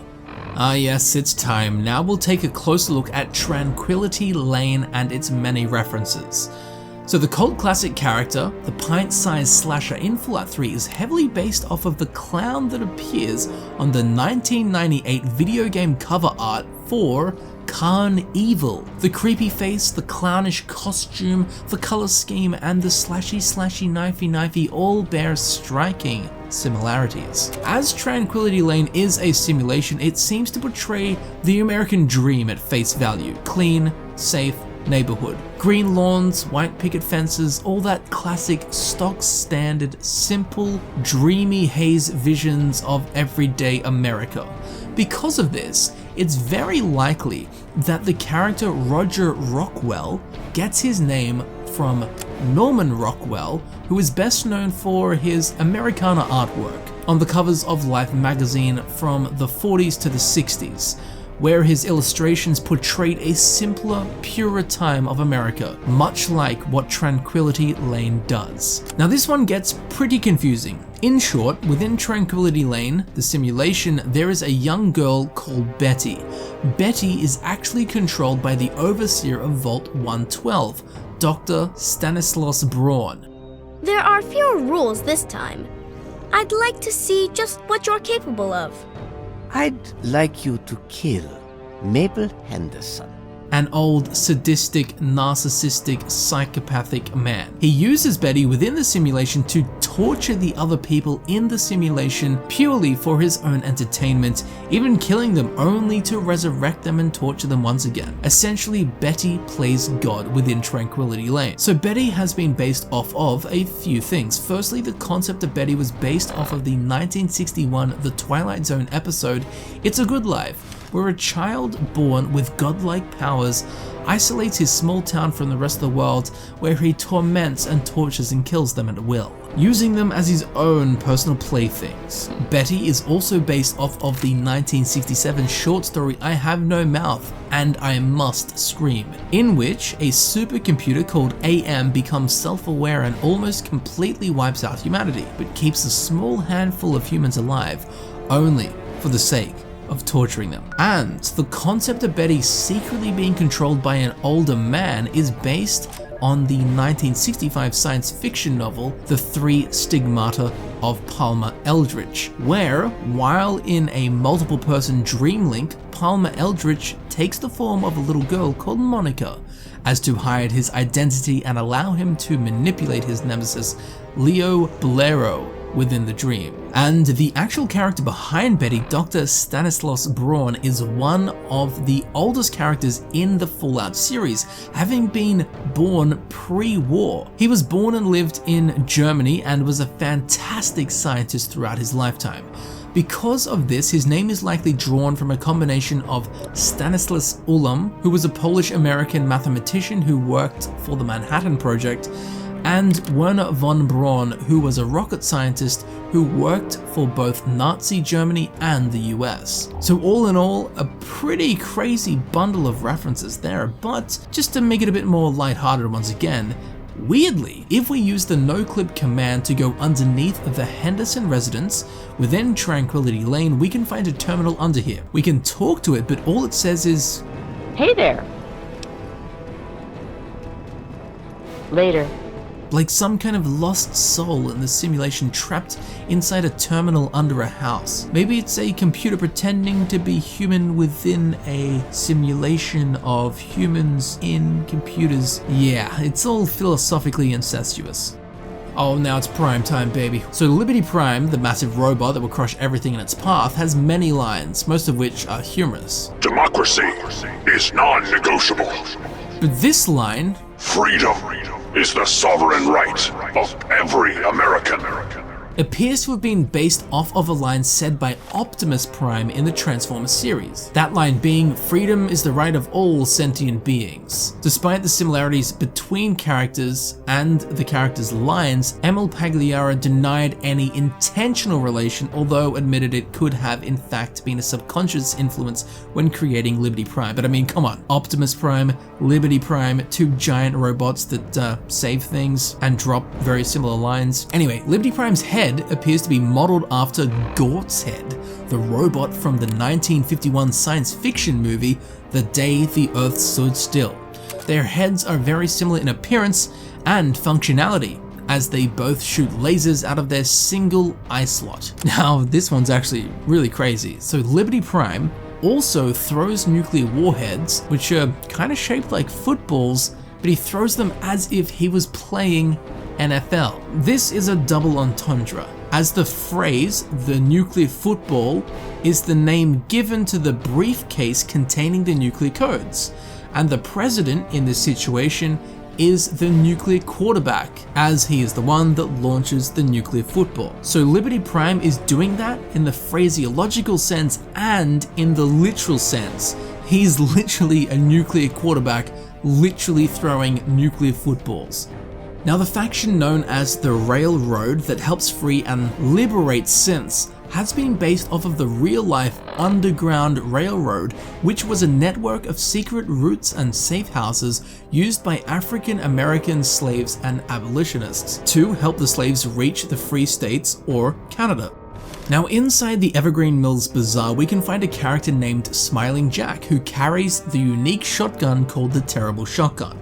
He is actually a reference to a character from the 2004 game Vampire: The Masquerade Bloodlines, as there is a character named Smiling Jack who warns the player character of shotguns as they deal massive and terrible damage to vampires. Fittingly, Smiling Jack here in Fallout 3 carries nothing other than the Terrible Shotgun.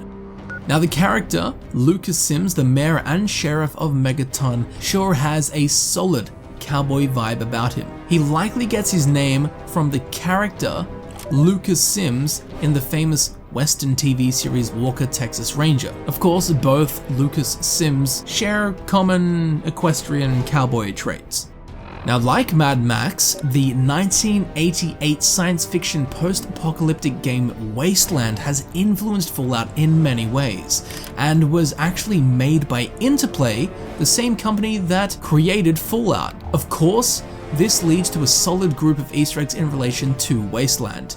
Firstly, Brick, the heavy weapons expert that we saw earlier, says this. The other guys hate mapping this zone, but hey, I love it.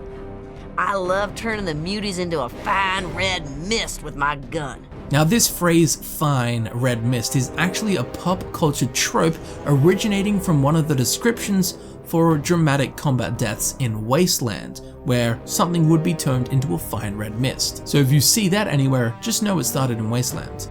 Now the faction that we spoke of earlier, the Children of Atom, they worship radiation, and it would seem they are based off of the servants of the Mushroom Cloud, who, just like the Children of Atom, are a religious cult of radiation worshipping zealots. The famous unique alien blaster, the Firelance, is named after the Martian weapon Firelance in Wasteland's Metafictitious, found in the paragraphs booklet that comes with the game. Also, funnily, occasionally on the radio, Three Dog can be heard saying, "Hey, nice work, 101. Next time you're in the neighborhood, pop into the studio. Old Three Dogs Toaster's been on the fritz." This is actually referencing the surprisingly useful skill in Wasteland, which of all things was the toaster repair skill. Now, you know that quest with Moira Brown, the Wasteland Survival Guide? Well, at the end you actually get that book, the Wasteland Survival Guide, which is named after the actual physical real-life game guidebook that comes with Wasteland, which has the exact same name, the Wasteland Survival Guide. And President John Henry Eden, the AI president of Raven Rock, appears to be based off of Coach's AI mainframe in Wasteland, both being sentient AI supercomputers and both having similar motives in wiping Earth clean to start anew. When out and about, we can run into a character named Mad Johnny Wes. Well, this guy is actually named after Wes Johnson, who is a prominent voice actor throughout many of Bethesda's games. Probably his most notable role would be the voice of Sheol-Gorath from Oblivion and Skyrim. And he's had a character put into Fallout 3 based on him, or at least named after him. I don't think he wears a minigun. Now inside Vault 101, the famed gang, the Tunnel Snakes, have a member called Paul Hansen Jr. He can be heard saying this: "Because he's my pal. My brother. All us Tunnel Snakes are brothers. Birth to earth, womb to tomb. Mostly because Tunnel Snakes rule."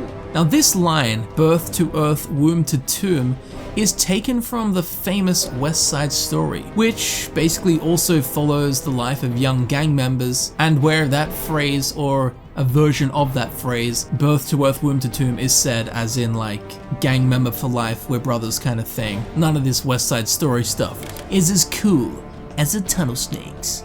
So after completing the quest, The American Dream, and convincing President John Henry Eden to self-destruct, Three Dog can be heard on the radio saying this: "I'm coming to you live with a special report. Ding dong, the sanctimonious, self-righteous, self-proclaimed presidential asshole is dead." This is a reference to a similar line from The Wizard of Oz, when the Wicked Witch of the West dies, and this song is sung in celebration. Ding dong, the witch is dead. Witch, old witch, the wicked witch. You know the song. You probably guessed it, but the perk Adamantium Skeleton is a reference to Wolverine from X-Men. Of course, he has an adamantium skeleton, which is a fictional metal by the way, so the fact that it's in Fallout is a clever reference. Also from the X-Men sphere, sometimes super mutants can be heard yelling, "We are the future!" This is referencing a line said by Magneto about how the mutants are the future of evolution. Of course, X-Men, mutants, and super mutants both being mutants. So there's this unique Chinese assault rifle called the Xuanlong Assault Rifle, which is the best small automatic weapon in the base game. Now its name, Xuanlong, is actually, I don't know if I'm saying that right, but its name is given to black dragons in Chinese mythology, and they are one of 5 colors to be considered kings.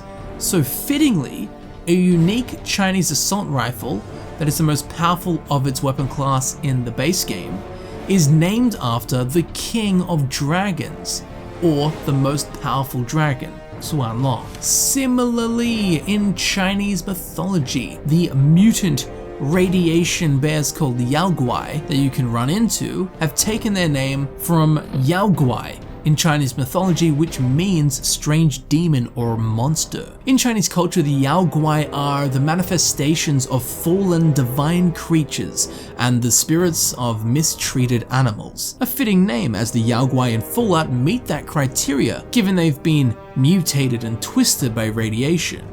At the Arlington Library, we can run into a character called Scribe Yearling. Now her task is to go through the wasteland and collect pre-war books and texts to bring back to the Brotherhood of Steel to go into their archives. Now her name and her profession of collecting books leads to the conclusion that she has been named after Yearling Books, which is an imprint of Random House Publishing. Books, Yearling, 1 + 1 = 2.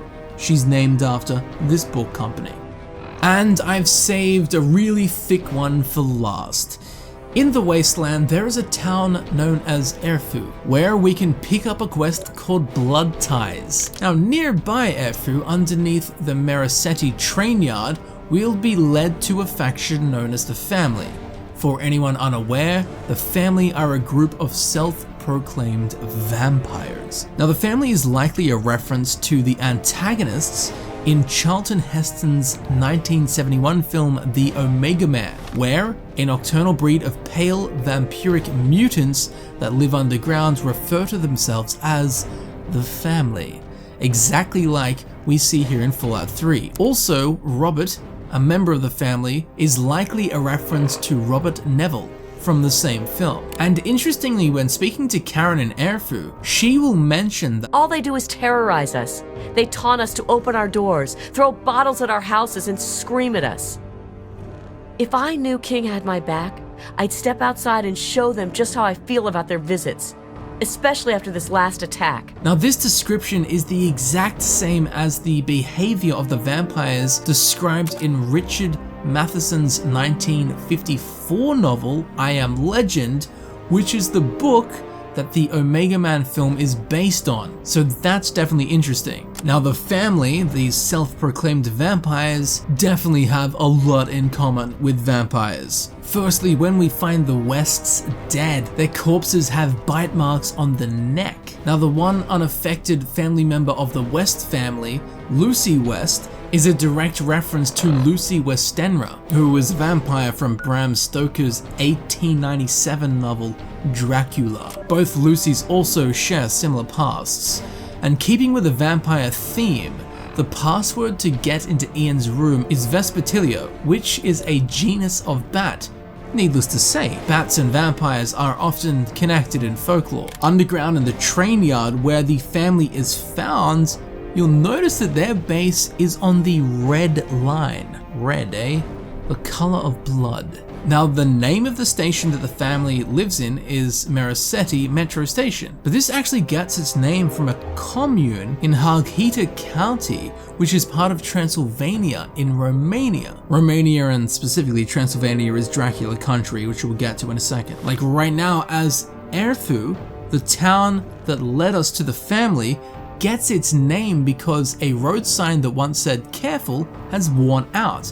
Ironically and unintentionally, a warning sign for the encounters to come with the bloodthirsty The Family. Even more interestingly though, in real life, Erfu is also the name of a town in Romania, a village most notable for its close proximity to Bran Castle, the same castle that featured in the Elder Scrolls IV Oblivion Easter egg video. But for anyone uneducated on such topics, Bran Castle was famously at one time home to Vlad III, also known as Vlad the Impaler and Vlad Dracula, as he was the second son of Vlad Dracul. So Vlad III and his very dark, torturous, cruel goings-ons and his patronymic name Dracula are believed to have inspired Bram Stoker's Dracula, and therefore all modern iterations of the fictional vampire Dracula or any of these kind of Dracula type things. So all in all,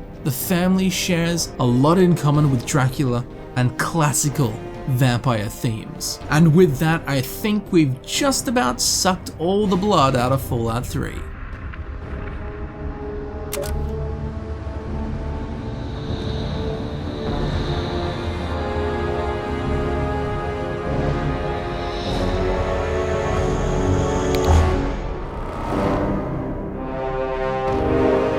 And there you have it, ladies and gentlemen. I've been Camel, and this has been my Easter egg video for the base game of Fallout 3. I do hope that you thoroughly enjoyed it and you learnt something new about this awesome post-apocalyptic game. If you do know anyone who would like this kind of content, be sure to share it with them. It would mean a lot to me. Please leave a like, leave a comment, and if you'd like to see more videos like this one, please subscribe. It helps me know that people are interested in these kind of videos and will result in more of them. My other Easter egg video links can be found down in the description, along with links to my social media. Be sure to follow me on Twitter, Instagram, and if you'd like to support the channel in a more personal way, you can become a heroic patron on Patreon or a sponsor right here on YouTube. As I'm sure you know, all of my time, literally all of my time and energy goes into making these videos I create for you to enjoy. So your support is most appreciated and welcomed in any and all forms. So feel free to check out the playlist on screen. Thanks for watching, thank you for supporting the channel, and I will see you in the next video. I'll see you there soon.